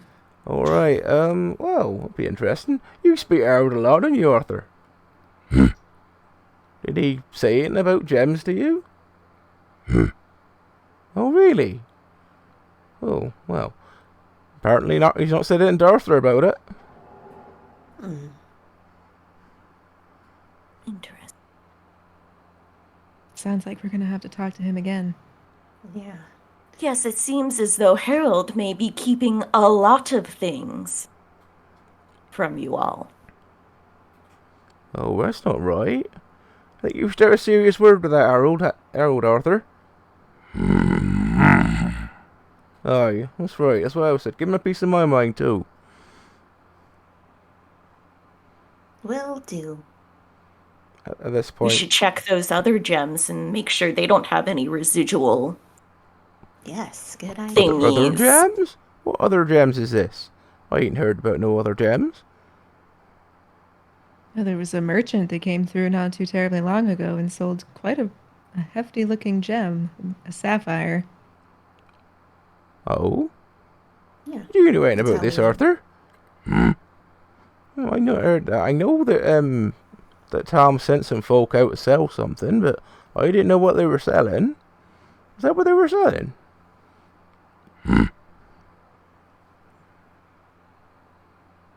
If it helps, only one thing got sold, but that was enough to make us curious. Mm-hmm. At this point, And enough to kill a man.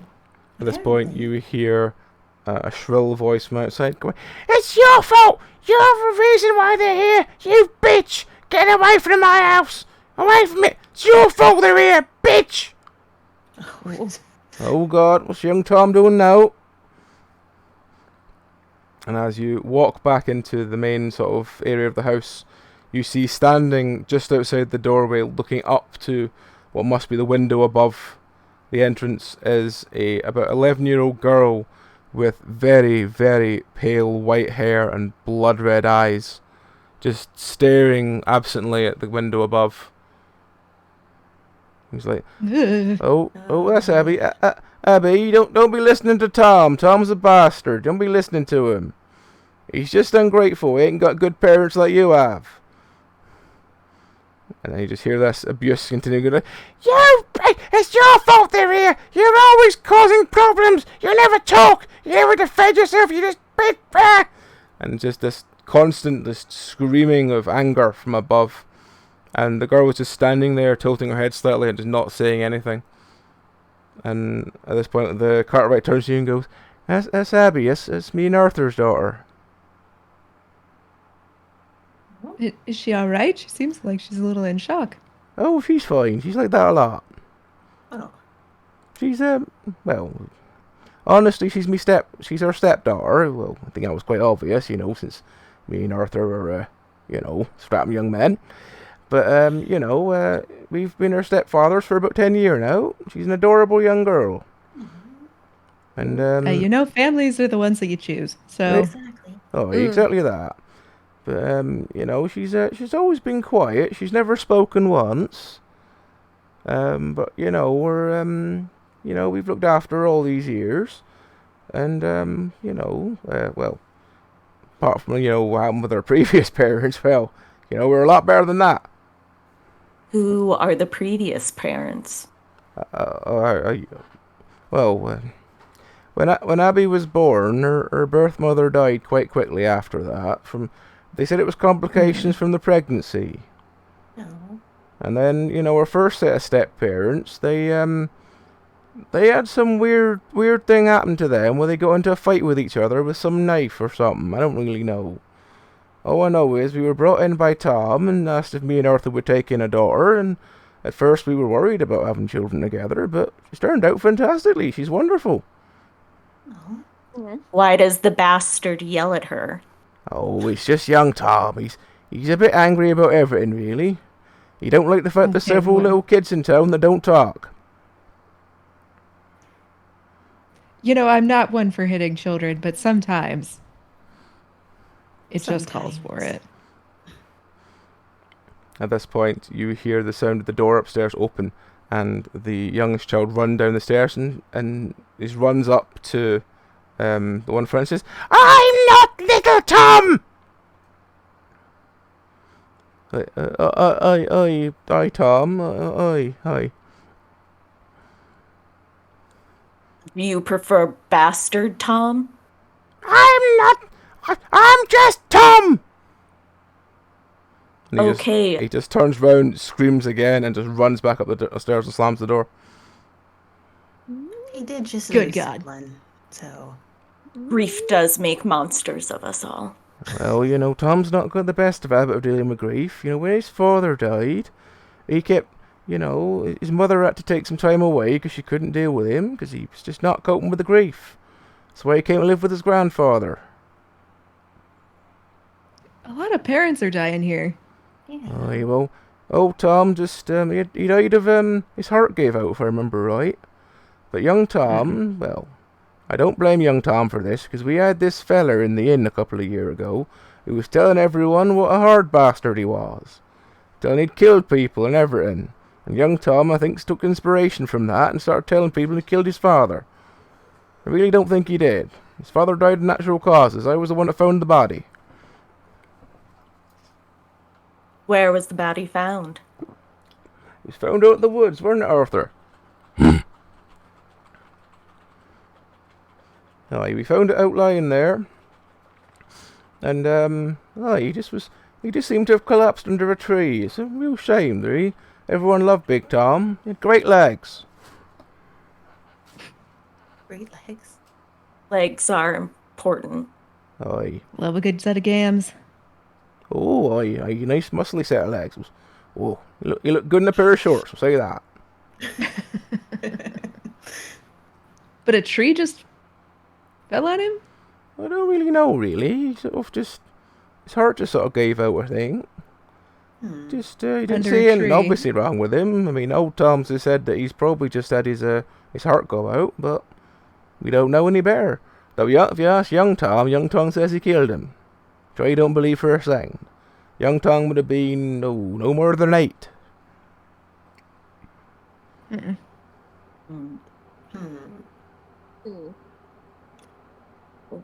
Was the young Tom here when Oh, yeah, The yeah. He, older Tom died? I mean, his mother was here. His mother used to live here as well. I used to be a room over there. And he points to a very obviously barren room that looks like it's had everything very quickly pulled out of it, and then it's just been left as it was. So yeah, that used to be Big Tom and Elga's what? I think it was Elga. It was Elga. Elga's room. She was a lovely girl. She was heartbroken when Big Tom died.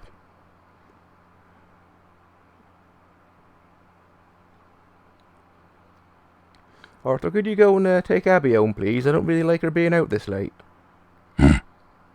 And the big man so walks past and wanders up to the albino child who hasn't moved a muscle since before.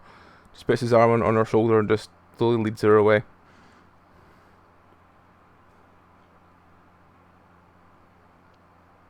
Well, this took a bit of a turn, I might say. Yeah, it's like a Yes. Disney movie in here with all the dead parents. Mm-hmm. I don't understand that reference, but yes. But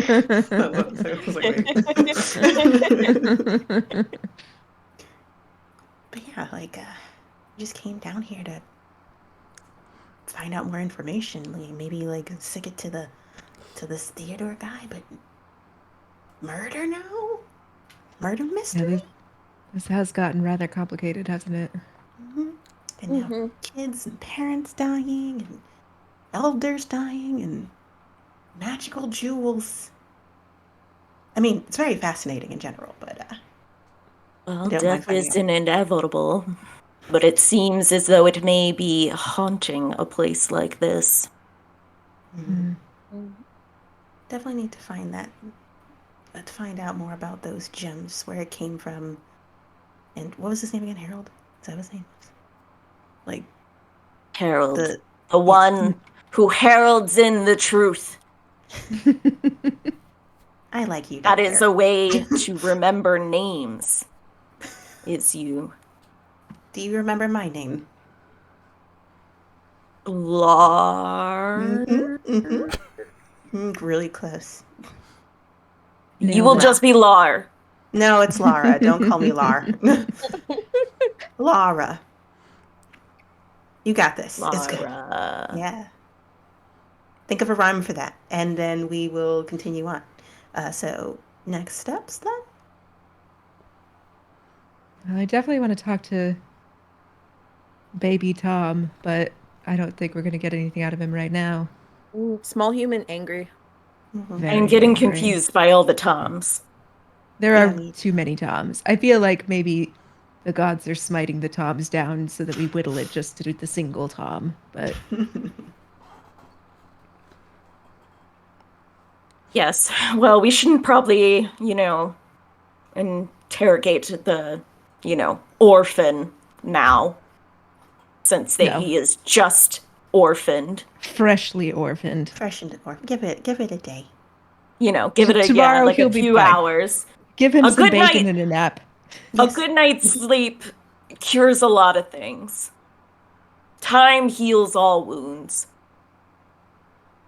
Do you hear that, young Tom? Time heals all wounds. And you just hear a Tom, do not Yeah. lash out in your grief, for you cause more wounds that cannot be closed. Let time be your healing mistress. you just hear a very kind of what? Yes, always ask questions. What? You hear a door open, and he just the face just appears at the top of the stairs, going, "What are you on about?" Sleep, child, for the world. It holds too many secrets. His face is really scrunched up, looking at you, and then just sort of you just see the face slowly backing away, like he's just like, yes. Sleep. Let dreams take you to what may be. Shall we go interrogate the Jewel Man? Yes. If he's Yes, I around, yeah. think that's wise. I appreciate your approach, because I was just going to smack the disrespect out of that child's mouth, and that was impressive. Yes, words can solve at times what the back of the hand would want to serve. You're so wise. Indeed. I can take a lesson from you, too. Come, the shadows and mystery, they beckon. All right. So, you wander out. You wander back to the inn. You get a couple of hours sleep, and the morning time. Your option for the time slot is the inn, the mine, the market, or the sort of. There's a building that looks like an old barn, but it's got school written in front of it in big letters. Oh, I really want to see what's up with the mine. Yeah, that's what I was gonna say. That's probably Yeah. gem location. Yeah, I agree with that one. So, All right. So you want to go to the mine? Yes. Yes. All right. So you grab some breakfast and you head off, and you journey out of the town itself, and you wander through the sort of very light forest area towards the mine. And as you get close to the mine itself, you hear the sound of voices. Do you want to wait and listen? Do you want to jump in immediately? What do you want to do? We should listen. Yeah, I want to wait and listen. All right. At this point, you hear a. So he's dead. I need to remember how to do the accent for the other one in a second. Yeah, he's dead. I saw his buddy myself. He's completely dead. I don't know what happened to him. It's really queer. Well, what do we do now then? Do we just sell and move on? Well, I don't really care as long as I get money for my daughter. So whatever you want. Well, how about you pack him up, and I'll come collect them, and then when the deal's done, we get rid of them all, then we can worry about that, yeah? All right. Well, I guess if that's the best we're gonna do, then sure.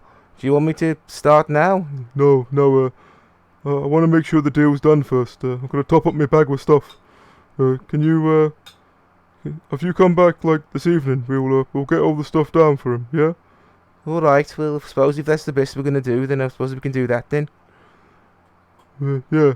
Well, what are you gonna do in the meantime? I'm just going back to usual trees and stuff like that. How about you? What are you gonna do? Well, I'm gonna go and get the more gems out of the mine, and then I'm gonna wander back in and wait at the inn. Do you know if the big stone's still there? Yeah, there's a couple of people looking at it last night. I don't really know what it does. Do you think it's cursed? Well, there's no such thing as curses. It's just a big red stone. Yeah, I suppose. Well, can you move it yourself? I've already done that. I've taken it down there. I've taken it and put it in the inn. All right. Well, if you need a hand with it, let me know. Yeah, well, as soon as the car turns up, we're gonna put it on as a deposit. So, it will be gone by morning. What? All right. Well, see you later then. Yeah, bye.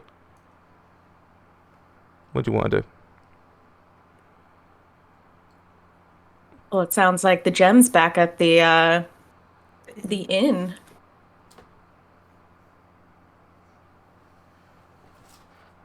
It seems as though it'd be best to go where the gem is.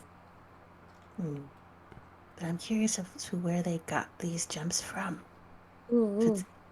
As well. Maybe we find that out first and then we go to the inn. Because it sounds like he's going to be there for a while. Yes. We'll let him stew in his guilt. Yes. As you look around, you see that the people who were talking were Harold, obviously, and it looks like the large man from last night, Arthur. He can talk. He's very articulate. Yeah. Interesting that one may be silent, but then the truth comes out. Maybe he's one of those people that if he talks, he can't lie kind of thing. So he just grunts instead. Maybe.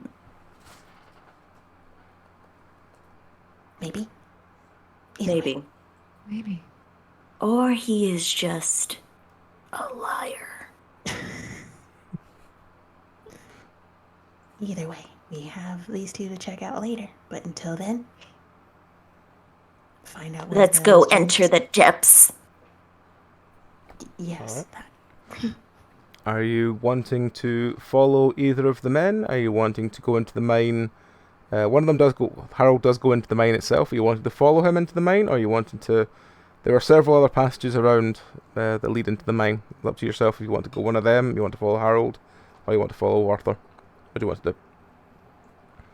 Oh, I kind of want to follow Harold. Yeah, that's what I'm feeling. Yeah, he's the one going in the mud. Yeah, I want to do that. Let him guide us to the truth. All right. So you follow Harold, who is not the stealthiest of people, and he doesn't think anyone's following him, and he's whistling quite happily to himself. And as you follow him around, he takes a sharp left turn at one point, and then suddenly disappears. And you notice to the side there is a very obvious chink of light of a doorway in the wall that seems to be vaguely closed back over, and you hear the sound of someone like shaking a bag of gemstones. What do you want to do?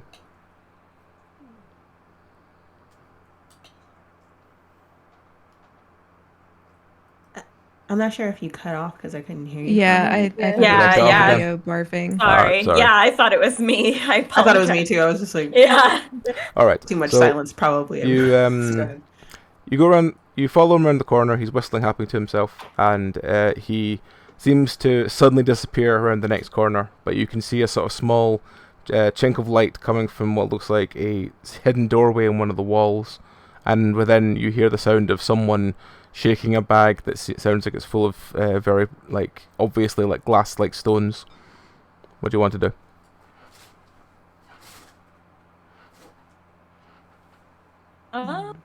Go on in. All right. Yeah, I'm ready to go. Are we all cool with that? I'm cool with that. You push the door open. Immediately, it's very obviously a burial chamber. There's a large stone sarcophagus in the middle. There are several shattered canopic jars on the floor. In the middle of the room, there is Harold, who is holding a large bag. And on the walls, all round the room, well, three of the walls, mostly, there are hundreds and hundreds of embedded gemstones in the wall. One wall itself seems to be almost fully depleted. The other walls seem to be almost complete. What do you want to do? Dr. Enthrall is gonna point his finger ever so accusingly and yells, "Desecrator!" Harold You immediately would drops the steal bag. from the dead? There's no dead here. This is a Is this tomb. not a graveyard? Oh, there's no body. We checked that first. Oh. Oh, well, you're still a liar. What? But how?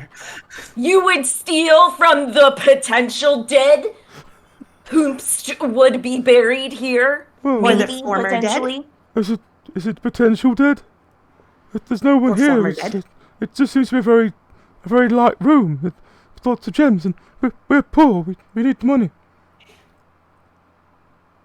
Well, the dead need money to pay their toll on the river Styx. Isn't that coin? Probably, but that's not the point. Are these yours? Well, No, then it's stealing. yeah, but we're not stealing. We're just making a better living. Who is this tomb belonging to? Oh no, we just sort of came across it. And you were like, oh, why don't we just take these gems that are embedded in the wall? They're not cursed.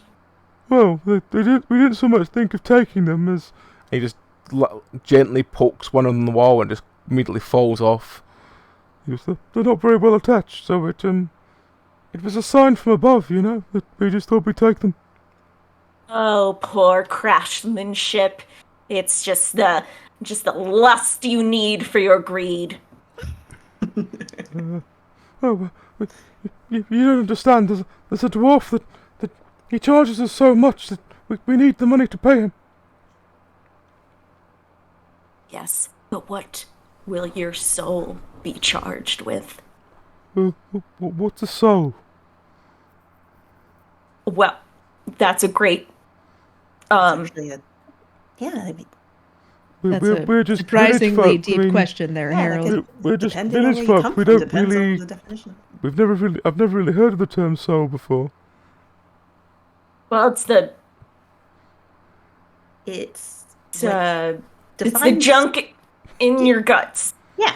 What? Yeah. But don't you want rid of that? No, that not that kind But of stuff. but Like if it's the junk in your guts, you want rid of It's the essence of life. yeah, It is what makes us different from animal. It is our morality. It is the good. It is the bad. It is the darkness and the light. He just looks at you really confused and he goes, Nala is confused as well. Like, are you selling some kind of whiskey? No, I too would long. like some right now. Too long didn't read. It's what makes you you. So I was making a metaphor about the tax on your soul, about stealing. That is not yours. That is the metaphor that I was making. It was comparing your actions to what consequences may come. but In short. But the actions that will come was we'll make money from this, and then we'll have enough money to pay the dwarf.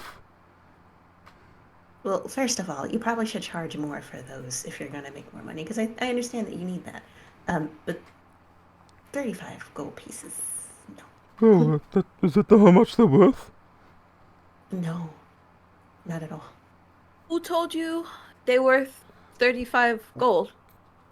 Well, we didn't really know, to be honest. The first, we kind of told our people to go out and see what kind of money they'd get for them, and we sent them with the biggest ones, and all of them came back that they sold it for around 30 gold each. So we assumed that was the right price. No. Try 100. Also, you do not know who these not yet graves are owned by? Well, no, we just stumbled across some gems and went, these would be really good to sell them. So we thought about selling them. Can we look around for names or engravings yep, somewhere? you can look around the gym. Do I need to roll anything for that? or- Do an awareness, please. Awareness, alright.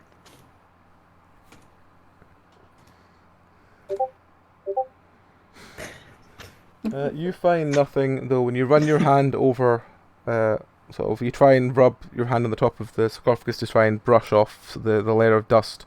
You do, cut your finger on what looks like a small shard of mirror. Oh, jeez. Probably shouldn't just be touching things. Yeah, watch yourself there. There was a mirror, but it broke. Where was Mirror located before it broke? It was just sort of there, really. It was just sort of sitting on top of the tomb. It was very strange. It had some sort of weird horned fella in it. A horned fellow? Yeah, just fella with lots of horns. He was just in the mirror, and we're just like, oh, that's nice. Like, is still, like not moving? Oh no, he was moving. He was breathing this weird like steam. And then the mirror broke. Oh, it sort of fell. Then he said thank you. Thank you for Okay, so you unleashed a demon of some sort. Oh no, nothing came out. It just the mirror broke. If something says thank you, then It was something be- happened. No, it was just being polite. No. No. Yes, for your service of unleashing it upon your town. No, we'd have seen it if it got released.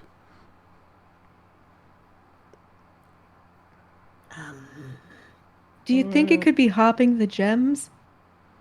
Maybe. Can I do like an arcane check on that, actually? Yeah.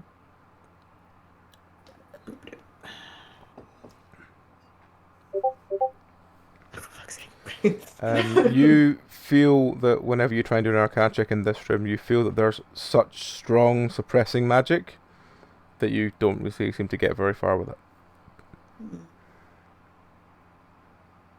Something's trying to keep something secret in here. Could Oh, be. so this was not a tomb, but a prison. Maybe. And now shadows have been unleashed. Where did Horn Mirror Man go?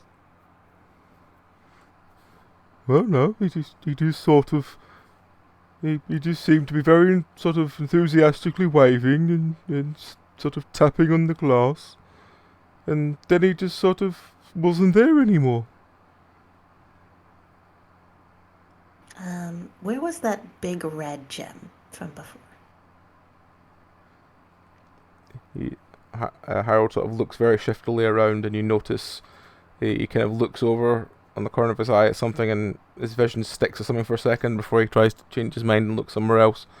In the area he looked for a second, there's an obvious mark on the ground where something very heavy must have sat for a long time.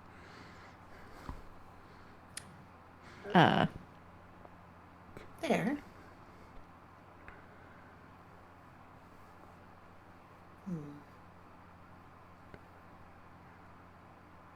I can check it out.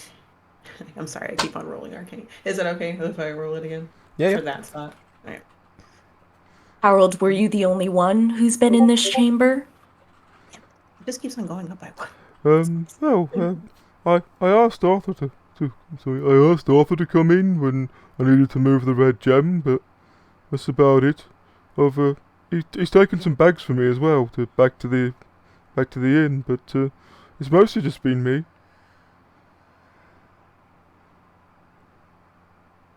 Interesting.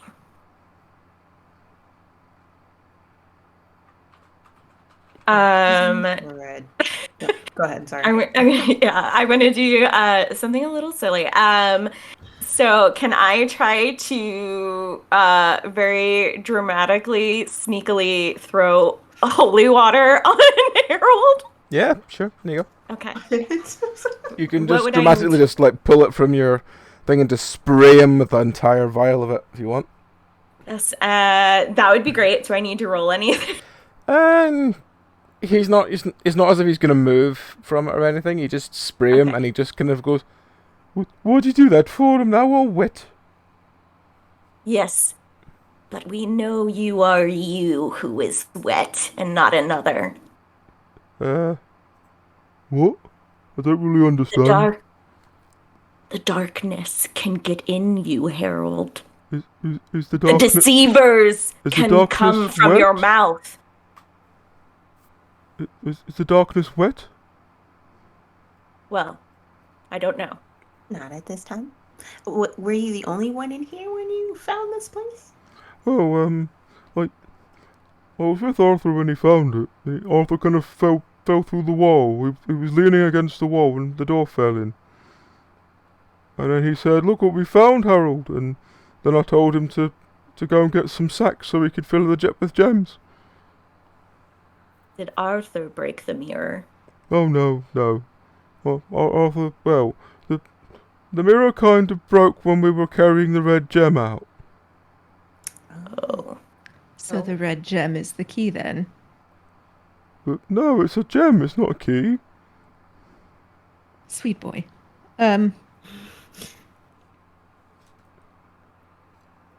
Unfortunately, you released a demon, probably.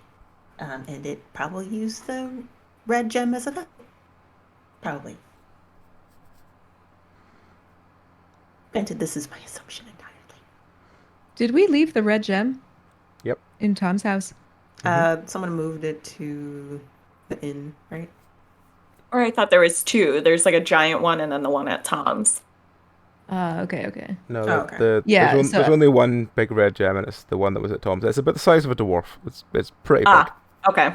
You'd need two people, like decently manual labor people, to carry it. Okay. Got it. So, which one got moved to the inn? I'm sorry. The one that was at Tom's. So the So that big Yeah. one. Okay, wow. Yeah, that is the other one. Yeah.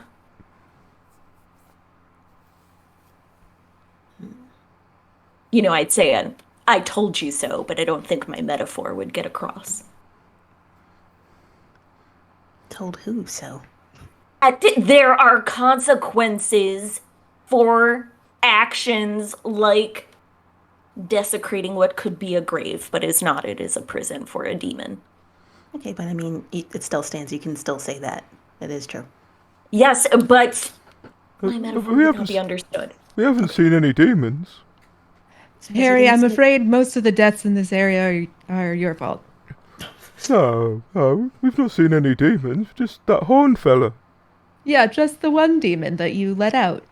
Well, we didn't let him out.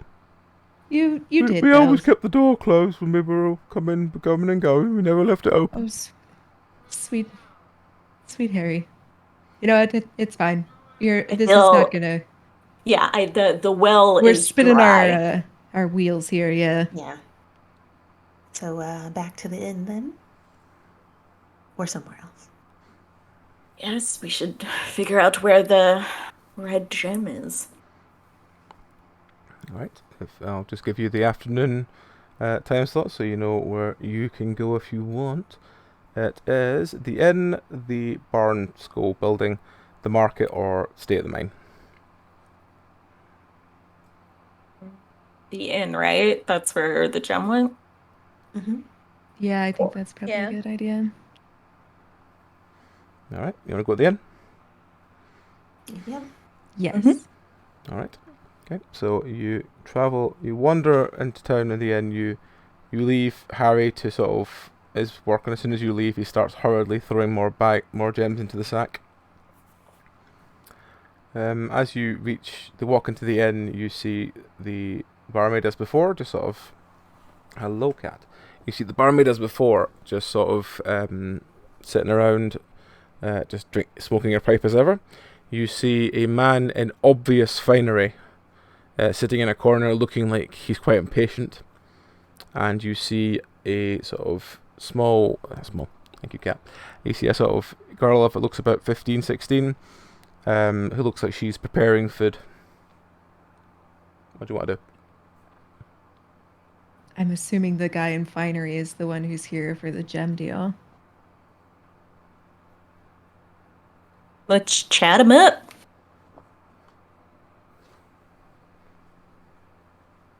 All right. Wait, who bought in the gem last time? Who bought the gem into the inn? Arthur. I think. Yeah, Arthur did. Right, so you walk towards the man in finery, who, as you get close, goes, "Oh, hello there. Are you Harold? Is it the one that's going to do the deal for these wonderful little gemstones?"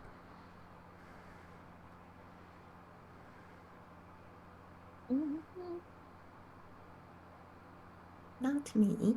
But we might have questions for you. Approve my identity, is it? Okay, no problem. It's not my first deal. I'm Frederick. Find he sort of ruffles through his pockets and eventually finds a scroll with a trader's license on it. Okay. And you came to make a deal with Harold. Anyone else besides him? Well, I was informed that I was at an agreement meeting with this Harold fellow, and maybe a Tom, I think it was as well, and we were going to discuss things, and I was also informed that I would be receiving a large red gem for my trouble. So you're Brennan's man then? He sort of looks at you as in kind of like he's not sure how you know the name, and he goes, I've heard the name. We're here to help facilitate your deal, to make sure it goes down as planned. Is there any way you can prove that to me?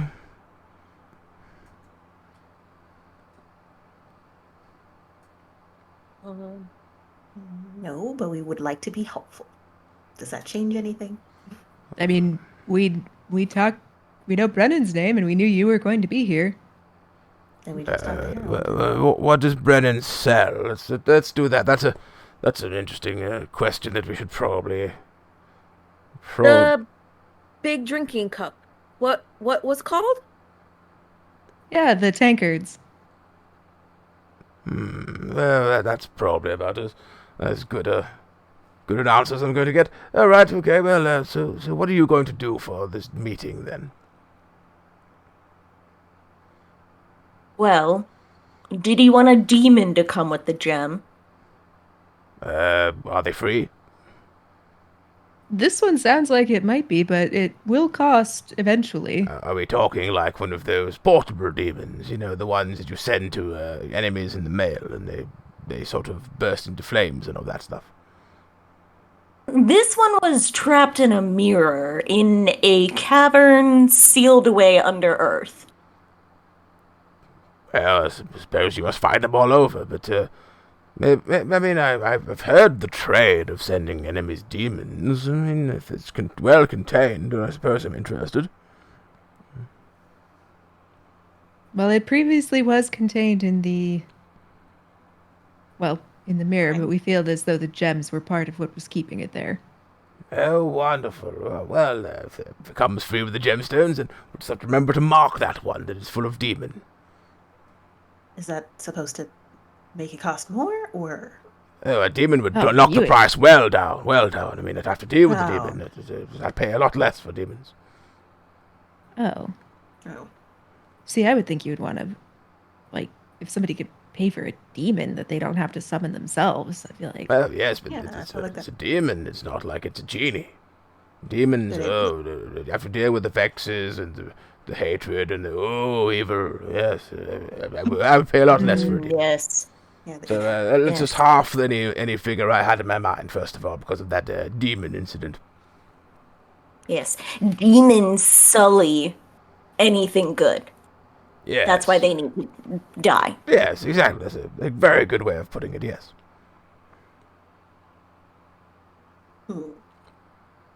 So if we could do something about the demon, then would that change things?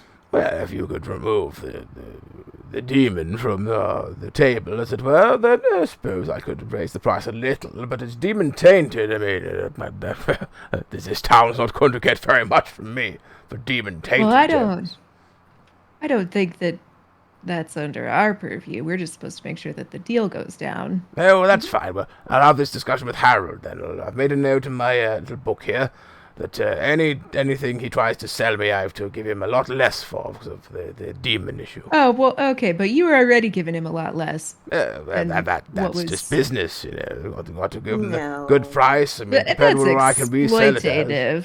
That's Look. yes. Yes, You could charge what you were currently charging him. Oh, yes, but then the demon comes in. I mean, what kind of businessman would I be if I gave him the same I mean, price you've already normally knocked as, it as I would down. if it had a demon involved? You're already paying him like a third of what the thing is worth anyway. Oh, it's trade prices and all that. No. One might ask themselves who is the demon in this situation. Truly. Well, Could I try like an etiquette roll to like shame him a little bit? Sure. Like social pressure? Sure. Yes. I love that.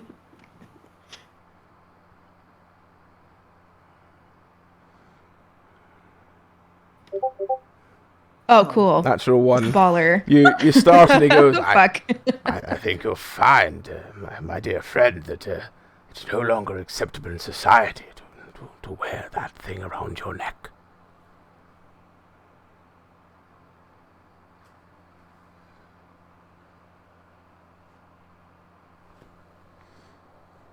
Well, if we can remove the demon, I dabble in magic, obviously, and then we have a doctor that seems to know a lot about the removal and exorcising of demons, correct, Doctor? Yes, give them a skipping Purify rope it. or something. Yeah, that'll excise the bastards. Yes, any demon that exists must be removed, for it sully the very nature of existence all around it. I was not planning to keep it here. Well, I mean, where do you keep a demon? I mean, there's so many places. Banish you keep it. Yes, exactly. Let's send it to. Oh, I know somewhere. One of those bastard backwater towns, like what's that one? The really horrible one with the tower, Dorowhurst. That's the one. Yeah, send it there. Or we can send it to someone that is deemed a right bastard here, right? Everyone in the town kind of looks at Gavin. Well, getting hit we with your will- own town's demon would be appropriate. We shall send that demon to an appropriate hell once assessed what is appropriate. Are there different hells?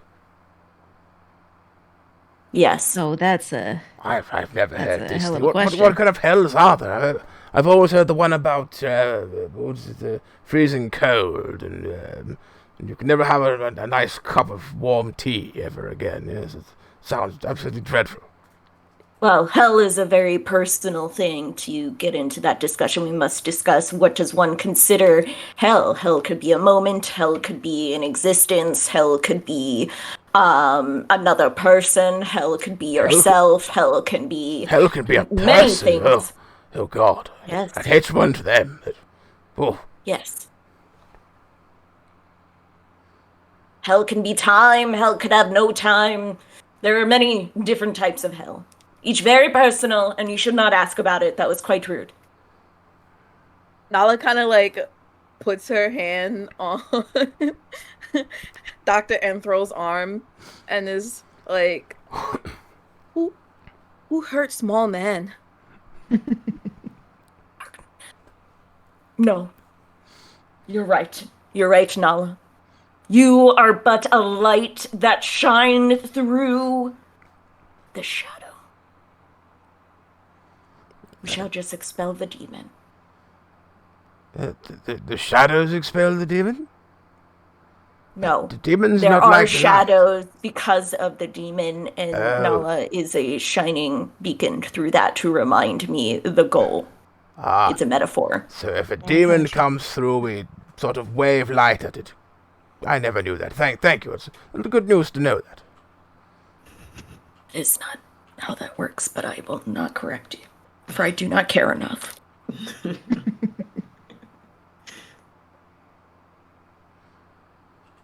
Right. Well, it seems we are needed somewhere else.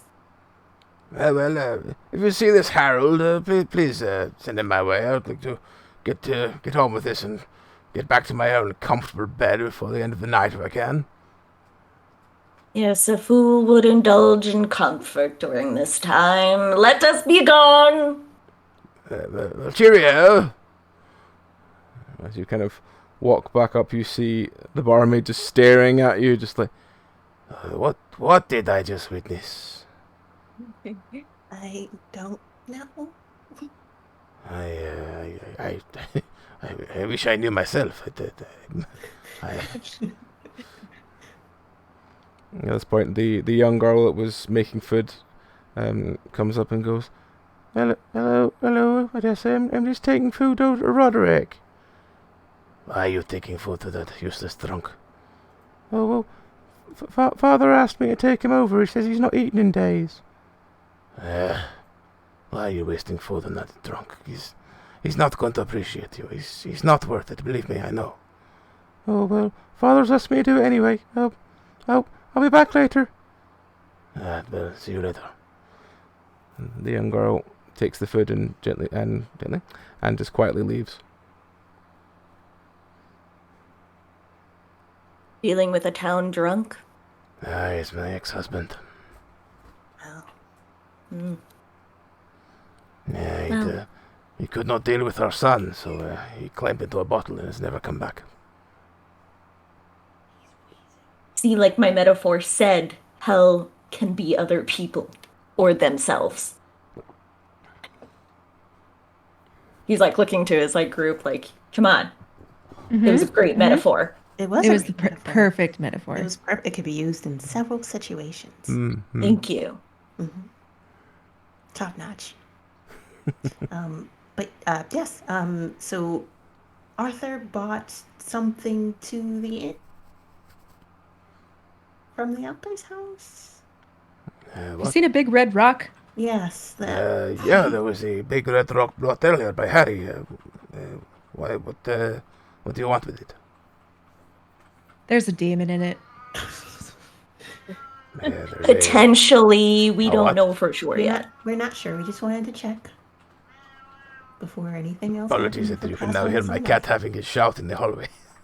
Who doesn't need a shout in a hallway every once in a while? Yeah, he's standing about a good 5-10 meters away from me, maybe, and he's just shouting and shouting. He's actually standing in the other room, as far away from this point as he can, and you can still hear him. He's very loud. Well, if you knew what he knew, surely you would be shouting too. I probably would, yes. Anyway, we'll try and move on with the cat shouting. Sorry.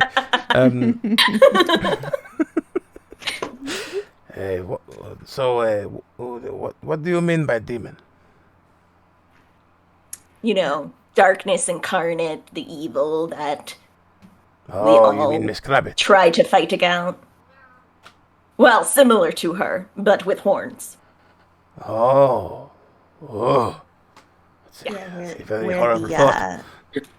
Where the gems came from, it might have been attached to one of them, and we just wanted to check to make I sure. still do not understand what this gem thing is all about. Am I just being kept in the dark by everyone? I do not know what this is. Yeah, Harold found a prison for a demon and was like, oh, I guess I'll just take these gems that are on the wall. Just raises an eyebrow at you and goes, Wait, Harold found something?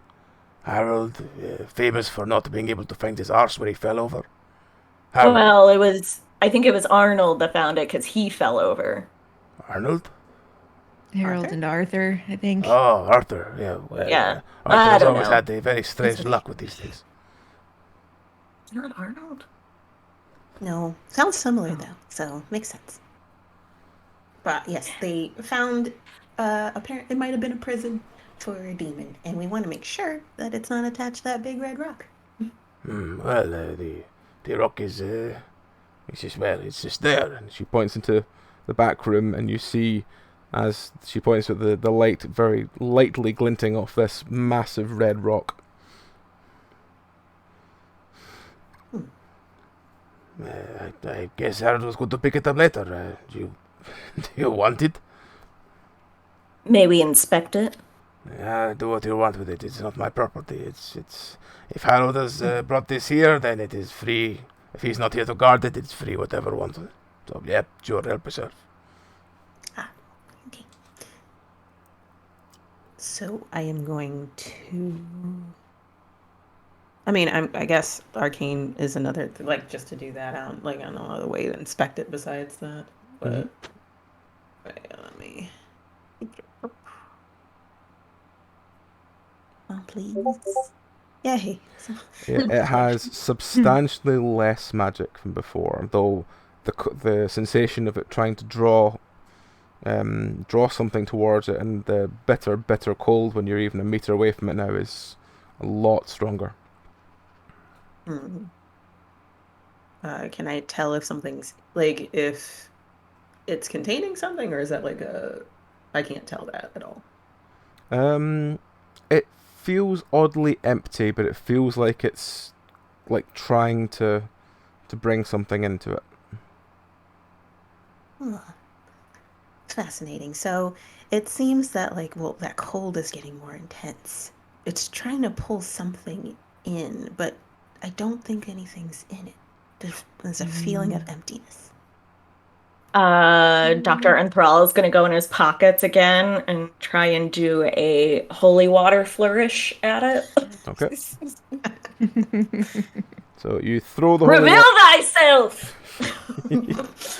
You throw holy water at it, and the holy water seems to freeze as it hits the rock. So it's like a sort of weird cascade of like frozen water stuck to the outside of it. I don't know what that means. It's cold. It's cold. It's colder than it was before. So it's cold and sucking in. Mm-hmm. Like hell. So I'm assuming that. Like a vast abyss that no echoes come out of. Would rock have been Prison. home for demon? Yes, just as I was thinking. So it's trying. Okay, what if we cast some magic at this thing? What would happen? Well, you see what my holy water did. Depends on what kind of magic. What are you Let's thinking? try fire. Just a little fire, not a lot of fire. Do you want me to do that, or are you going to do Well, that? I don't have magic. I have a sock full of rocks that I could whack it with. Okay, well, I what? I could start a fire. I can conjure some fire if you would like me to. And I'm gonna do that, and I'm gonna cast arcane again, unless it's something else. No, I'll do that. A tiny little fireball that I'm gonna just like lightly yeet in its direction is what I'm planning on. All Oh right. my god, I think we're about to burn this inn down. Oh no. Do a roll plus your intelligence. Plus intelligence. Okay. Yep. Oh my You god. flick Okay, thank fire goodness. at it. The fire hits it. There's immediately a. The fire just goes straight out. Nothing happens. Well, better than the alternative. Yes. Could have It combusted and seems burned that everything. this is a containment. Nothing can penetrate.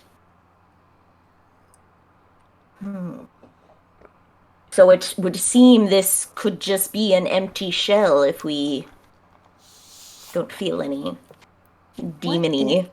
Well, what if when the elder Tom tried to bought out his jewel tools to like make jewelry, right? And he pierced the rock in order to do that, and by doing that might have actually released the demon, and in doing so caused the life to drain out of him. Like opening Pandora's box. Yeah. And that's why it feels empty and why it's getting colder and why it's trying to pull it back. Nala has question. Mm-hmm. Yes. How did men bring gem from house to inn? How did it freezes when touch? How bring? Ah, yes, I see what you mean. They would have had to touch it. They Maybe touch it with their bare fingies. or brought a cart. That is a good point. I think they mentioned a cart. But gem so big had to be more than one person. Nala could carry by self, but regular Yes, humans yes. no. Yeah, you're very, very strong. Nala's strong. She Yes. like closes. Super strong. But by himself. Yes, I guess he could have carried with that other fellow, Arturo. I don't know what was his name. Can Nala's I do, gonna turn around to the barmaid. What is it? Barmaid lady. Yeah. Oh yeah. And then it's like, excuse me. How did Yes? bring stone here? Oh, he sort of, if I remember right, he sort of dragged it along the floor. That is why they have these scratch marks. And she points to the floor, and there's these massive scratch marks on the ground. She goes, He had these really weird gloves on. It's like his mining gloves. That's why they seem to, as far as I'm aware, he just seemed to drag it himself, but he couldn't seem to get it off the ground. Interesting.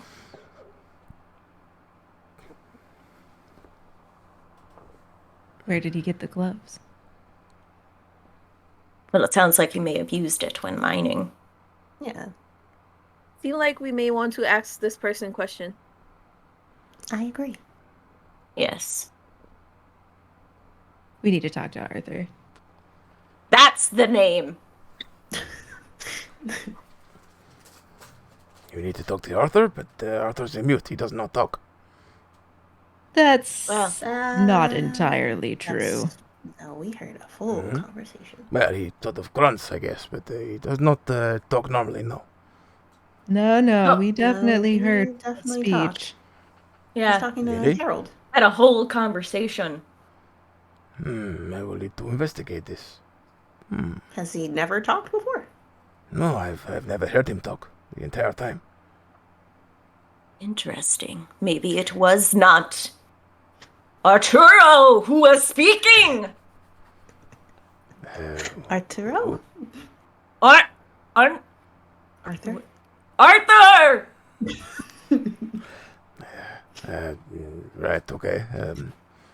Well, as far as I'm aware, I've never heard him talk. I even asked Henry once, and Henry says he does not speak. Has Arthur's personality changed at all recently? No, he's a very quiet sort. I mean, there's times that, you see him in the inn when he figuratively lets his hair down everywhere, and he gets a little bit more cuddly with Henry, but apart from that, not really. Definitely need to talk to Arthur then.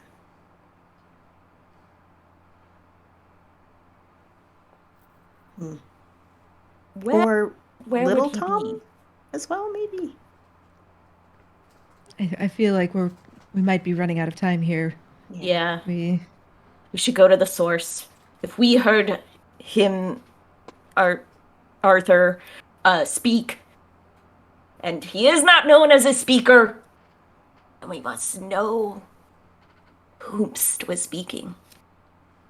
I agree. At this So go and find point, Arthur. the barmaid goes and says, Excuse me, I just need to go and get some stuff. and she walks out the back door, and it looks like she's doing some kind of laundry. And as she's doing laundry, she goes, what is this? Just hear her sort of kick something, and she goes, Oh, that does not look right. What is it? What is it? It's a fox or something. It is more than that. Look, come see. And she sort of you wander at the back, and she points to it, and it looks like the very desiccated body of some sort of small animal. Looks about the size of a small fox or a cat. Does it have like a similar look to it as Tom's body did? Yes. Who was back here? Who would have been back here?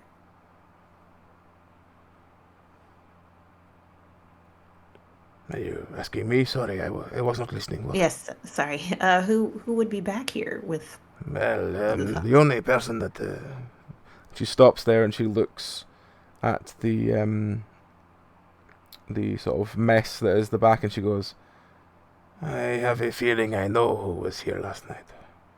If you look by the empty bottles and the sort of outline, as it were, in the grass, I have a feeling Roderick slept here last night. Next to a dead fox? Gross. I do not know what he does. He sort of falls over and falls asleep some places.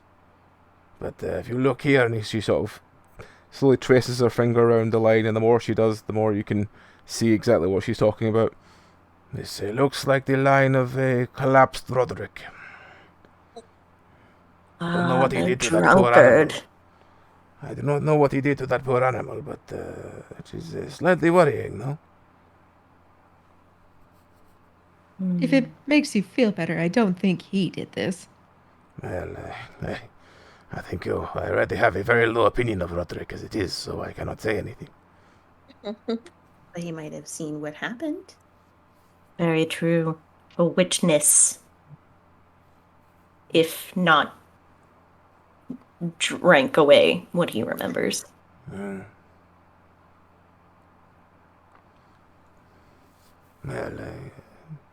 he's not... Where would he be at this time? Oh, at this time of day, he will probably be in his hovel. Sorry, his house. Not that I have a opinion of the lifestyle he leads or anything.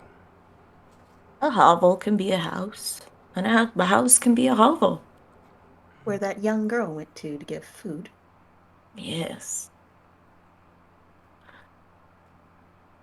Also, do you know where that Arthur might be? Arthur, usually at this time of day, he is out cutting trees. Usually he comes to the market in the early evening to spend it with Henry, and then they both come in here to eat. Okay. Well, it seems like we have many options here. All right. Either go to Roderick or... The options for the next day are you can go to Roderick's house, you can go to stay in the inn, you can go to the market.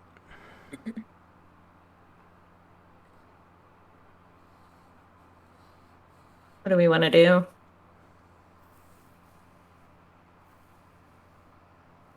I mean, is there anything in the market for us? That's where Arthur might be. Well, he's going to come to the inn, though. Oh, he's coming to them. But that's in the evening, right? This is for the next day? You are currently going into evening, and from the description you got before, the evening you got before, Arthur will be in the inn at night time.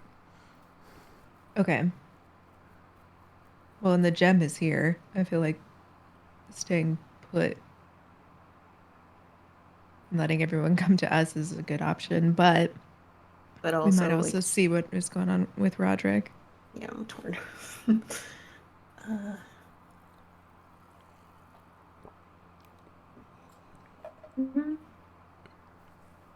I am inclined to say Roderick just because the barmaid went out to give food to him? And I'm not sure where the demon is, so that's why I'm like, it's either Arthur or Roderick. That's how I feel, but what about you guys? Well, because we'll still have the option for night after evening. So we could go do Roderick and come back to the inn. Okay. All right, so Roderick then? Yeah, I'm cool with that. Okay. You ask the barmaid for directions, and she gives you rough directions to where you can find Roderick. You follow those directions along, and eventually you come to a very ramshackle-looking house with a very unkept garden. And as you walk, you open the sort of garden gate to walk up the path. The gate breaks in your hand. You get to the door, you tap on the door and find the door just rolls open the second you get there. And as you walk inside, there's a very strong smell of damp and alcohol. Oh. What do you want to do? Hello? Is anyone home? I was gonna knock on the door frame. There is no response.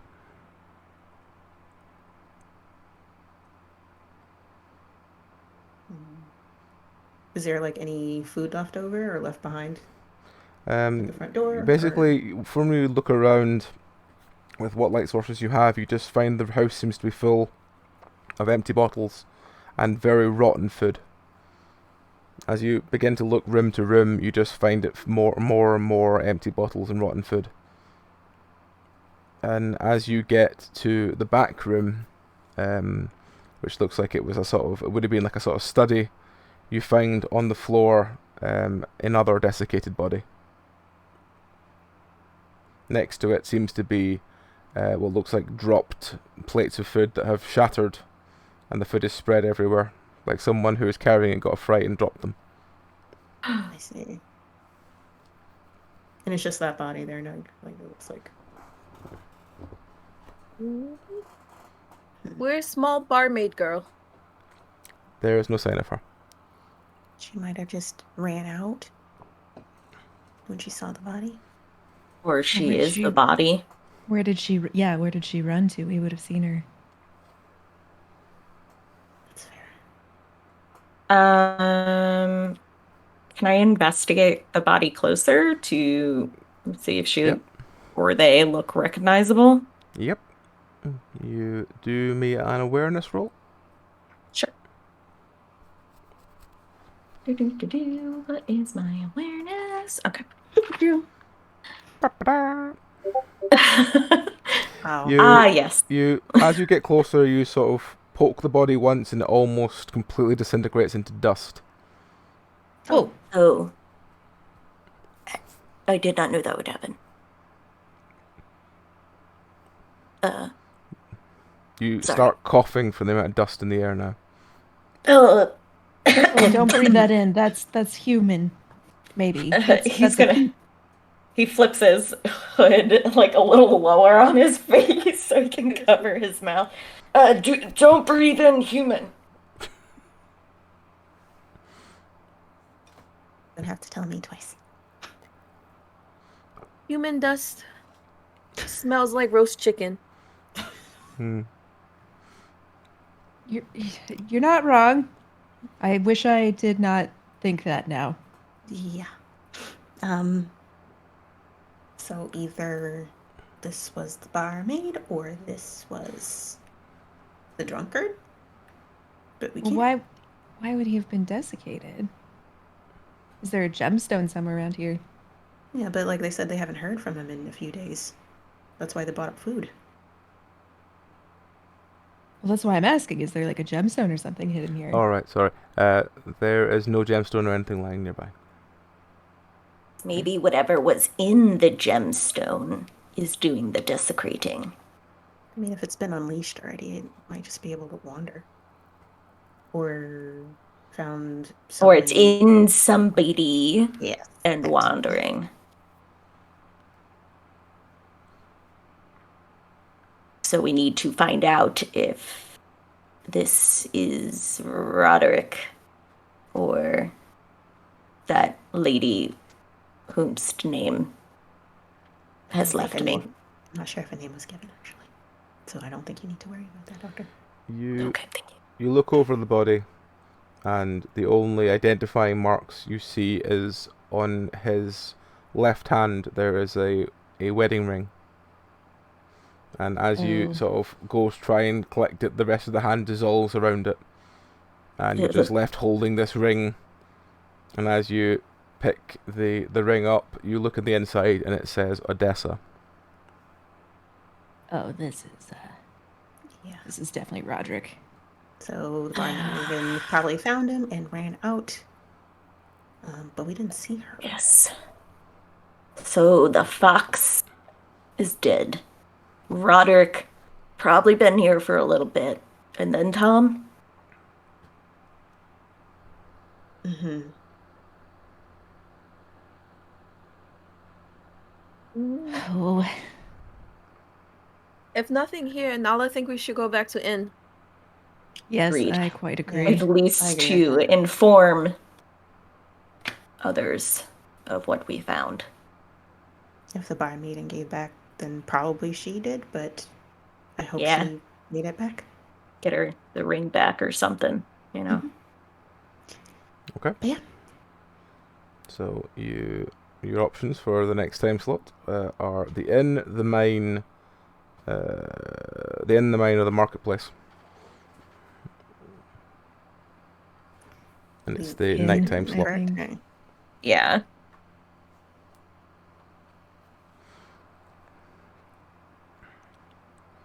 So you go into the inn. Yes. Cool. So you make your way back to the inn. You see, as you walk past the market, you see lots of bags being loaded into the cart in the marketplace. And as you walk into the inn itself, you see a very happy Harold sitting at a table, glugging back from a very large bottle of what looks like some kind of spirit, and he seems to be happily cheering. Henry and Arthur are also there, and they seem to be slightly more relaxed than earlier, but they do seem to also be a little bit on edge. And as you walk in, Odessa goes, Hello. You here to join the festivities?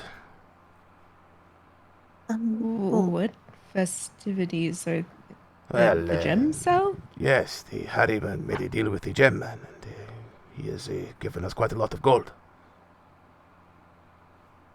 We come bearing not so celebratory news. Oh, what is that? He puts the ring on the table. It seems that Where was his where did you find this? Roderick. but Roderick, he may have passed on. she picks up the ring, and you notice several emotions seem to flicker through her face before she seems to sort of like squeeze it in her hand and just goes, Roderick, the life we could have had. If only you had got over yourself. Did the young person who brought the food, did they return? Oh, Deborah? No, I have not seen her. Why? Well, She might have. Sorry, go ahead. Well, her food was there, thrown about, and we want to make sure she is okay. Oh, I have not seen her. I would ask her father, but he is also suspiciously not here. That is very interesting. Maybe I can find April. He will know. Please do. There may be a demon. okay. So she goes off and out the back door. It seems like she's off to try and find someone. Should we just like check in with Arthur? Yeah. I agree. Do a little holy water shower. Yes, I agree. Okay, So cool. who are you throwing holy water over this time? Arthur. Arthur. Just okay. gonna do another quick, flourish of it. Okay. You throw it over him. His immediate response is, "What you?" He looks really awkward around him. Goes, this point, Henry kind of looks at him like, why are you throwing water over me boyfriend? It is a celebration. It's tradition. It's a custom. Is there a reason why you're getting him wet? It's holy water, and I am blessing the occasion. Oh, well, that's nice. Hey there, Arthur, we're getting blessed. Yes, Arthur. Tell us about your blessings. Oh, Arthur's a mute. He don't talk. Well, he just did though, a little bit. Oh, no, he don't talk. No, I just heard it though. At this point, Henry just leans in towards you and goes, look, we both know Arthur talks, but he's really embarrassed about his voice, so he don't talk in public. Oh. I don't know why he's Okay. embarrassed about his voice. It's lovely. Because he once got mocked by we had someone in the inn a few years ago who mocked him for his voice, and ever since then, he ain't said anything in public. Well, He said a The big words- man like you shouldn't sound that thin. well, the words of a fool be but Oh, dirt arrows that just turn to dust. he's very self-conscious, is Arthur. Well, bless this moment.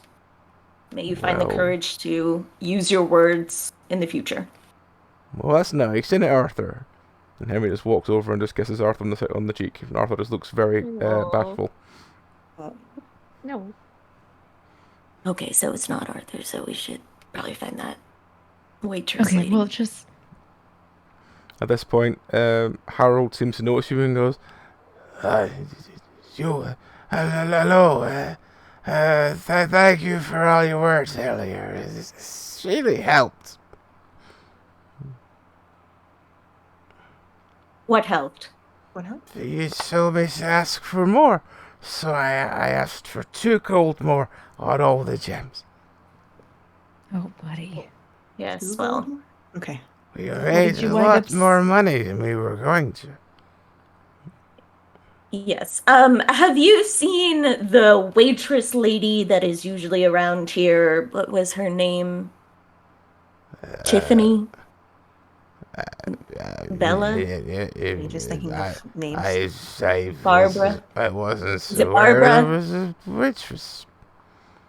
at this point, Odessa comes back in and goes, I found Abel. His sister has not come home. Oh.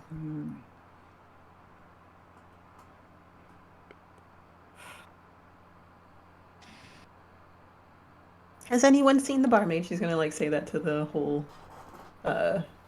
inn. Has anyone seen her since the it's afternoon? mostly just the 3 people there on Odessa, and all of them kind of shrug and go. And the barmaid goes, I think we should go and look for her. Yeah, Yeah. agreed.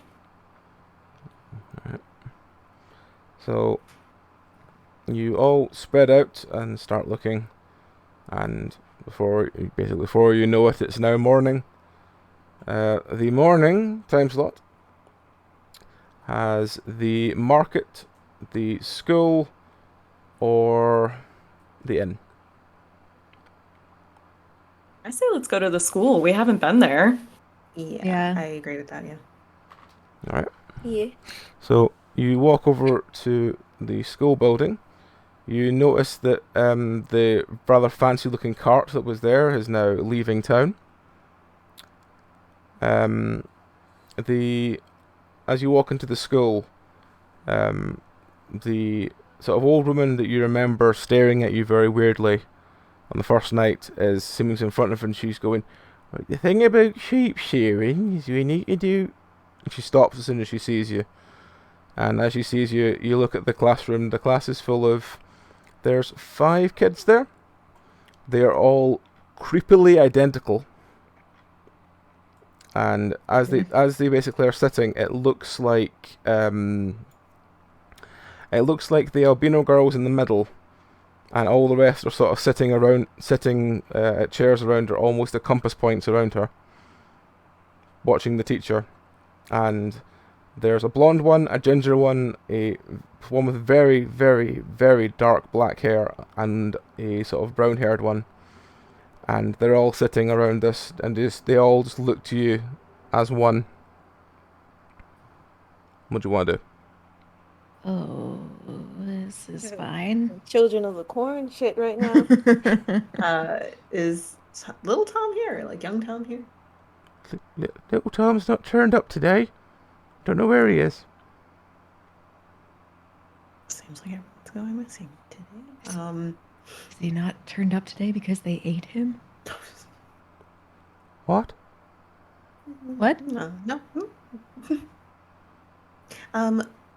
Have you seen the barmaid? What's her name again? I feel horrible. We still have not gotten her name, I don't think. Yeah, like I don't think we You know her name. mean Deborah, my middle child? Deborah. Yes, Deborah. Yes, Deborah. I have. She has not been back since last night. Yes, we are Excuse me. looking for her. Why? Do you think something's happened? No, we hope not, but we just want to make sure. We don't know. Yes.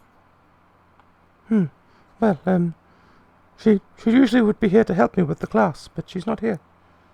Oh. Are these all these children related? They all look very. No, Similar. they're not related. Oh. And Are she you sort of looks a bit sure? slightly shifty about it. She goes, "No, they're not related. No, they look similar, but they're not related. No, children, you are not related." Children, are you all related? Children all just stare at you with making no sound at all. Nala's kind of gonna like bend over and lean down towards Dr. Enthrall. Doctor, Yes. do you have any more of splashy water? Good point. He's gonna check his pocket again to do a holy water flirt. Holy water. Yes, you fling holy water from your pocket. Which one? Are you aiming at just the kids in general, or? Yeah, just seeing who he can hit. Just kind of like a sprinkler action motion. You spray water from your pocket into, basically like a line of the kids. None of them seem to even react. They just seem to get sprayed in the face and just blink at you and not move. At this point, the teacher goes, "Here, what are you doing that for?" Blessing. It's a blessing. Yep. It's a Yep. blessing. Just making sure these children are blessed and protected forever. For what? That's his thing. Yeah. We were blessing people last night at the inn. Yeah, it's what I do. I'm a blesser. All right, but why? Because children are the future. Also, it seems that people are going missing, so probably best to bless them in general. Right. Yeah. Well, And we're gonna figure out what's going on with your kid. right. Well, children, could you please wipe that water off your face? The children just all turn all their gazes one back to the teacher, and she goes, "Oh, and you stop looking at me like that. Just put your, clean your face up." No reaction at all from them as they just sit there staring as water drips from their faces. Can I do an They've arcane always check been on this these? weird. Can I do an arcane check on them? You can, yes.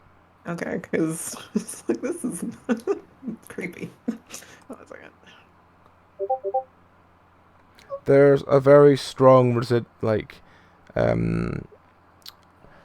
you can tell someone who's a magic user versus someone who's got no magical power at all, you can get a feeling that all the kids here have got that residual magic.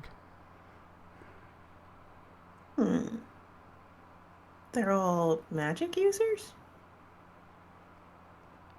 Is that... At this point, all the kids again just turn to look at you. Oh, that's great. Oh. That is creepy. But yeah, they all have a residual magic.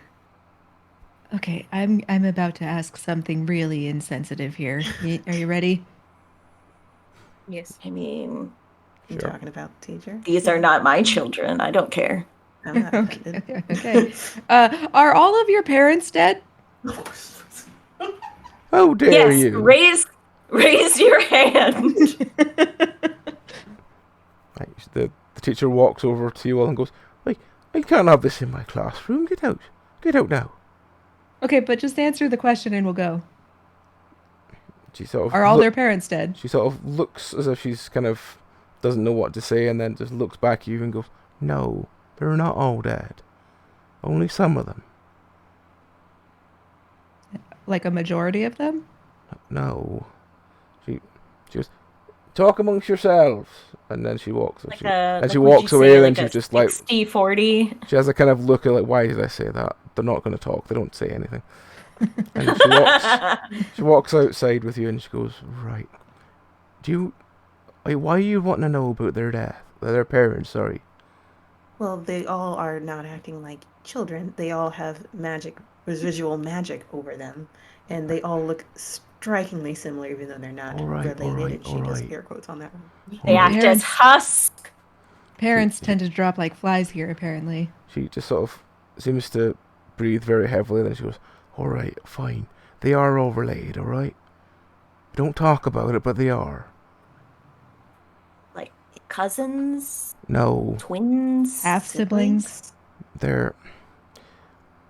She sort of They looks have a really prolific awkwardly daddy. around, and then she moves in even closer and goes, about 12 years ago, you remember, Princess, what's her name? The one that went to the throne that married the king.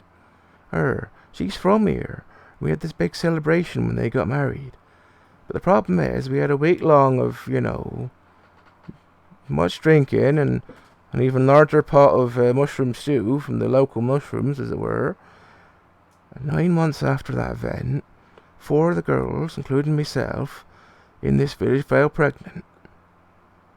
Now the problem was, the father wasn't our usual partners. The father was this strange fella that walked in here. He just appeared from nowhere, did his thing, as it were, and then disappeared. We don't know anything about him. We only know very vague memories of what happened to him. But he came in, and he caused 5 children to get born here. And that's the ones you see in there. And you don't remember anything about it? I barely remember a thing. I mean, I had twins, and I barely remember a thing. Nala has a question. Aye.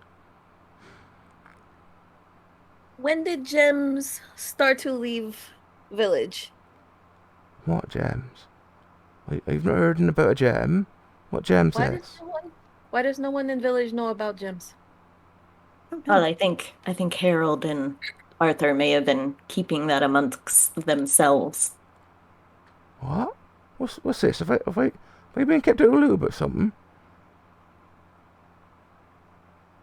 Well, there was a celebration last night about the gems being sold. I don't know what you're Did you talking not hear about. I that? spent all last night worrying that my daughter was missing. Oh, yeah. And Yes. my husband, Isaiah, he was just telling me, she's come home soon. She's probably off gallivanting with some boy or something. So I worried about her, and she's still not back. Yes, we should probably look into that. Mm-hmm. Yeah, so wow, this town, mysterious father just making children that look the same and hive mind mentality, and a demon running around probably somewhere. And now what do we do? Suspiciously, everyone keeps on forgetting about the gems. I'm feeling like that's a thing, too.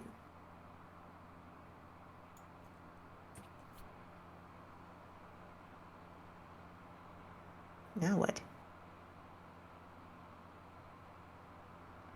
Well, if you're wanting any other questions answered, I'd rather answer them now than you burst into my classroom again and make accusations. So is there anything else you want to know?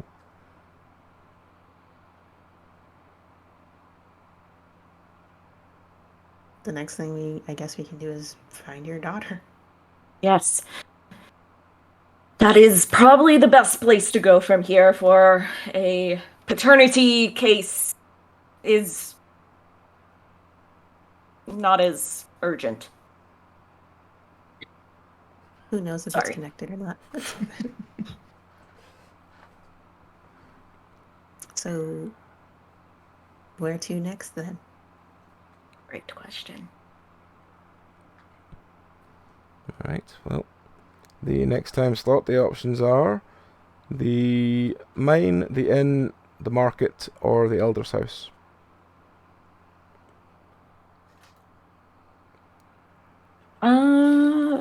Young Tom is missing too. There's another one.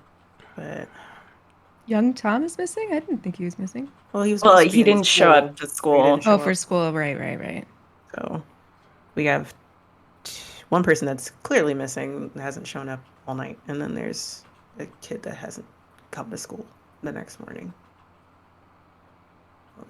We haven't checked out the marketplace. Yeah, that's Part of me true. wants to go back to the mine, though, but also I feel like if we go to the mine, something horrible is going to happen. I mean, I agree with that. That's why I was like, maybe later. I'm torn between the market and the elder's house.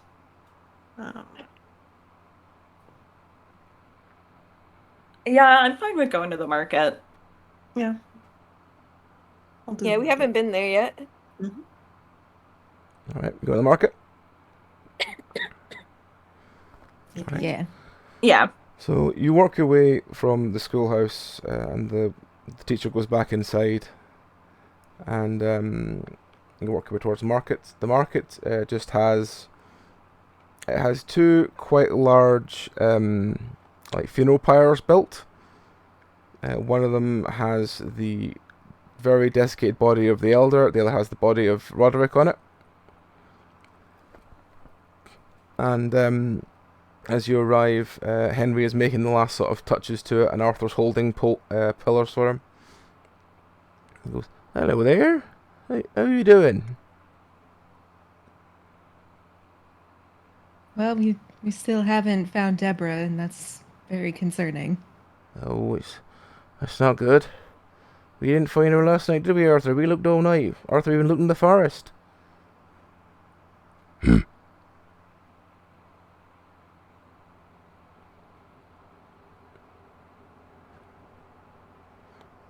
So Yes, it's all very sad and quite confusing. It seems you have collected these bodies. I'm very sorry for your loss. Oh, well, you know, it took us a while to get them down here. It'd be very delicate. They kept getting a bit dusty on us, didn't they, Arthur? You ruined one of his best shirts. Well, you know, taking care of the deceased is a job of great burden, but you carry it with the strength of like 100 men, I guess. Oh, look at that, Arthur. She says you're a strong un. And again, Arthur kind of looks quite bashful and goes, Yes. Well, where do you think this girl would have gone to? Barbara was her name? Barbara? Yes. Good job. You Deborah. remember that time. Deborah. You did it. You mean It was Deborah? Oh, never Oh, mind. yes, yeah. the only places I've I'm not being looked, I mean, there's silly things, you know, places where she might have gone, but I really don't see why. I mean, the only thing that comes to mind, Arthur, is that well. He points to the well in the middle of the market and he goes, "'Cause I'm sure I saw something round that well the other day, and now it's being a bit weird." And just Arthur he just shrugs and goes, What is weird? "Oh, maybe it's probably just me. My eyes are playing tricks on me, I suppose. But those kids were always been obsessed with that well, and I just wonder in case anything happened around it. But maybe it's probably just me being weird. Apologies, don't listen to me."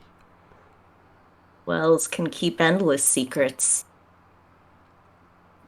It's a lead at the very least. Yes. Let us check the well. All right.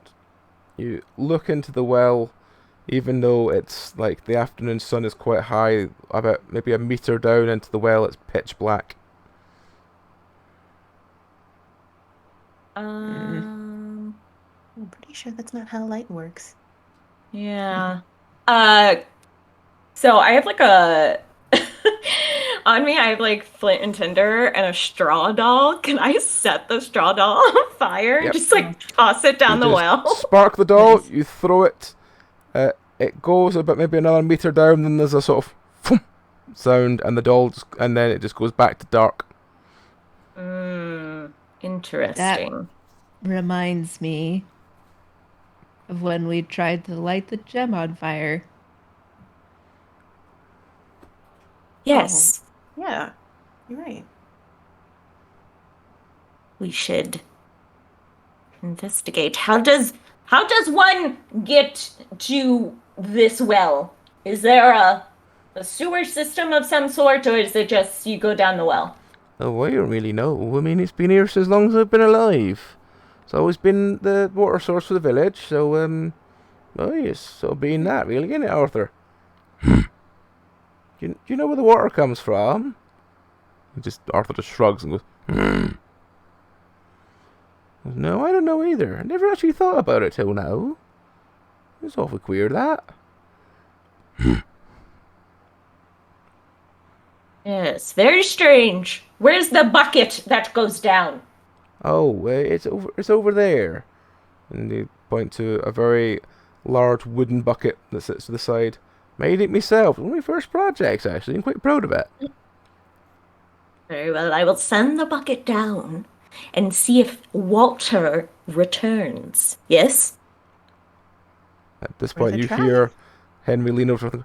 Who's Walter?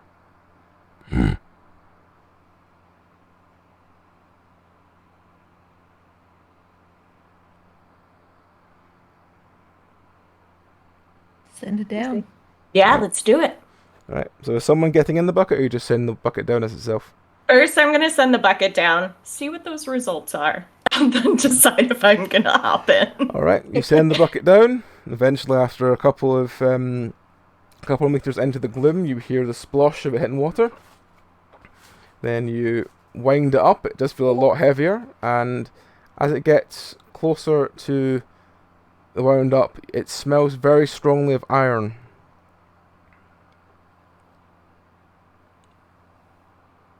I don't think you should be drinking this water. It's Why is that then? a little stinky. Oh, it's just, normal mountain water. Always smells like that, doesn't it, Arthur? Should we go to the depths? I'm fine with that. But it looks very ominous. Yes. Yeah, I'll just go ahead and say I hate this idea, but we can't just leave these people, so... Yeah. Yes, abandon all hope as ye enters the abyss. Good pep talk. Love that. Thank you. Right, so Okay, let's go. how many of you are getting in this bucket to go down then? Oh, God.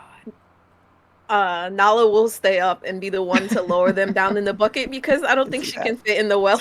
It's You could just jump down. the well is about maybe 1.5 meters in diameter. I will go in for sure. Yeah. Yeah. Alright, so the three of you kind of do a very strange, like, three-way sort of hug in a way to try and get yourself stable on this bucket as it goes down. As Nala lowers you into the gloom. Are you taking any light sources down with you? I might have a torch and a flint and tinder, so I can like light that at the very least. Okay. Do any of you have any holy symbols?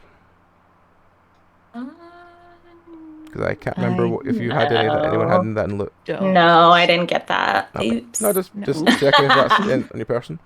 As you go down, the darkness is almost choking. It's very thick, very heavy fog that seems to sit above the water. But as the bucket lowers towards where the water is, you see in the gloom, there's a tiny platform that seems to be seems to lead somewhere. My cat yelling in the distance. I don't know if you. Cat yelling is a thing, apparently. Sorry, continue. That's fine. So you all sort of disembark onto this small platform. The darkness continues to be very, very choking, and every attempt you have to spark light into the place seems to light for a second, then go immediately out. Oh, this is not. We can't go like this. We can't see anything. I mean, I have flint and tinder. Maybe. Yeah, but it's not working. Maybe we can. I have some oil. We could light it all on fire. Well, would that spread? That seems like it would spread. Yeah. Well, that would be the point, but I threw my only straw doll down here, so I don't have anything else to light. Does anybody have fire powers or some sort of light power? I mean, I can just I can make a tiny fireball if that will help. And I could just roll. Is that intelligence or is that arcane? Intelligence. Alrighty.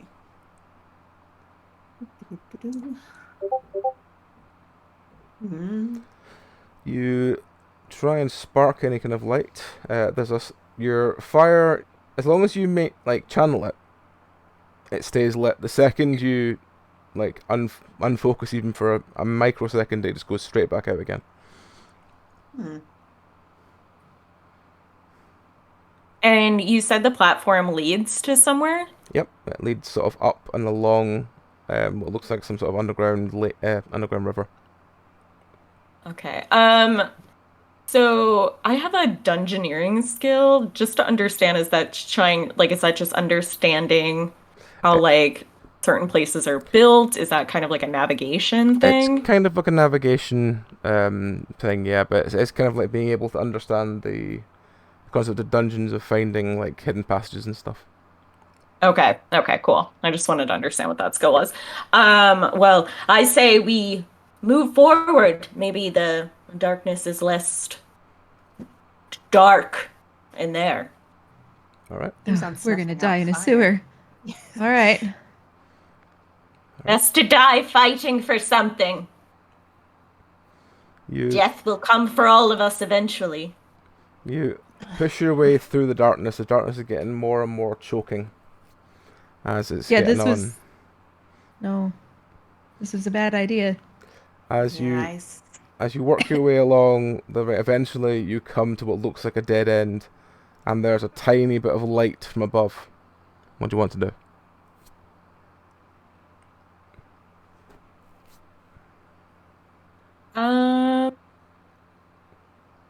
So there's a tiny little crack of light. Is there? Is it we can't really see what's above us? Yeah, you can't really see what's above. The darkness is still pretty bad, but there's something above that seems to be glinting through. Can my character try to do a mirror trick with his sickles? And because he has those as to try and mirror the light and bounce it back to see where it's coming from. So we're going for the mummy thing again. Okay, sure. Yeah. Let's see. Let's do a dice roll. Yep, you managed to glint light and from the small bit and use your sickles to get some kind of light bouncing around. You look straight up and you can see that it seems to be the underside of a sarcophagus. Maybe we've dug underneath the right one. What are you seeing? It'd be a sarcophagus of some sort. Sarcophagus of some sort. Sarcophagus. How high above us is it? It looks maybe about 3 meters up.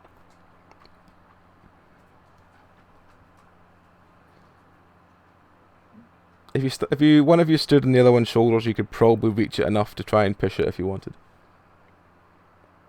Okay. Now we've Who come wants- this far. Might as well. Eat. So. I have a crowbar if that would be handy. Oh yeah. Oh for sure. Who's gonna get on whose shoulders? Well, I'm pretty strong. I could lift somebody else up. If you can lift me, I can probably pull myself up through there. Cool. Let's do it. All right. So you haul each other up. You shove the sarcophagus. There's a loud slamming sound as the massive stone falls to one side and light just fills the area you're in.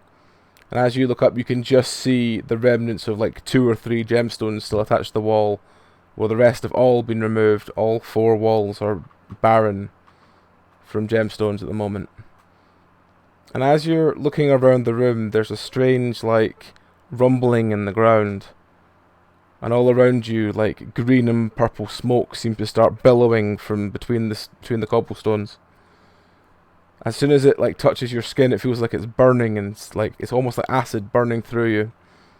Back down. Smoke gets more and more, and as you try and run from it, it just fills the well below the town before erupting up like some sort of gigantic death geyser, filling the village and burning everyone back to desiccated corpses.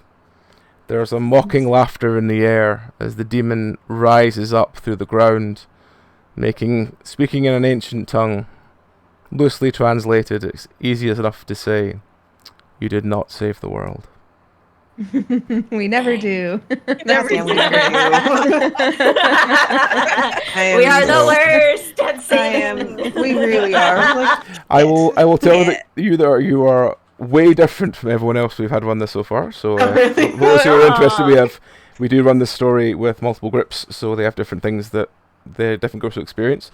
This is very different from the other 2 groups. The other groups are very different, and it's really good to see this side of the story compared to other ones. But enough about my ramblings. Let these people do their promos. So, who are you? Where can people find you if they love you as much as I do? Where can they find you? Go.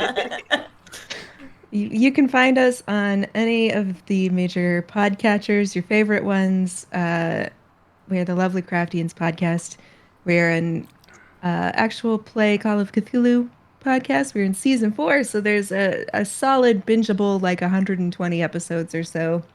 Yeah. And it's getting real serious. So, now's a good time to jump in. You can also find us on Twitter at LovelyCraftians.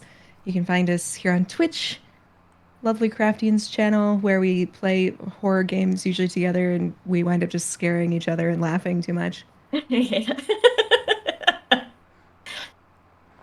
And talk about butts.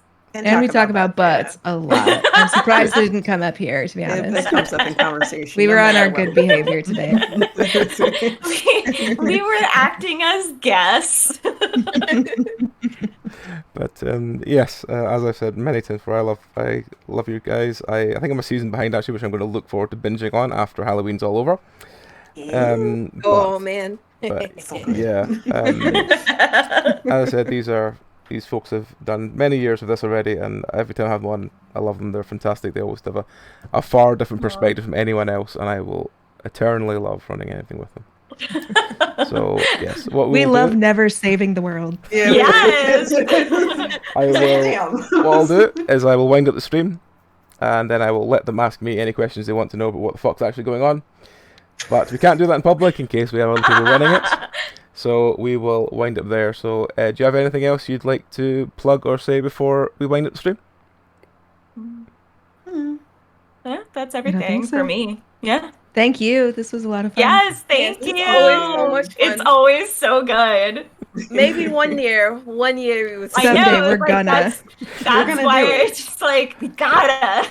Well, You gotta. one sneaker thing I will tell people that they might want to listen to the podcast versions of some of these is we had a group of murder hobos as one of the other groups, and I managed to make them go from being let's kill everyone and beat everyone up to actually terrified at one point. So that's why that's worth watching or listening to. But yes, anyway, that's enough ramble from me. I will stop the stream there. So thank you very much, folks, if you have watched along tonight. If you enjoy what we do, we are probably going to do another one of these at some point this month. We are releasing other episodes as podcast form. I will probably do this one as well in podcast form later when I get time to. So they will all be going out across this month over at Penance RPG. Basically just penancerpg.libsyn.com or just penancerpg.com. Go there, find all the links for it there. So yeah, if you'd also potentially like to be in one in future, drop us a message on Twitter. We're always looking for folk to run it with, and in streams it should be a little bit easier for me to do it more often.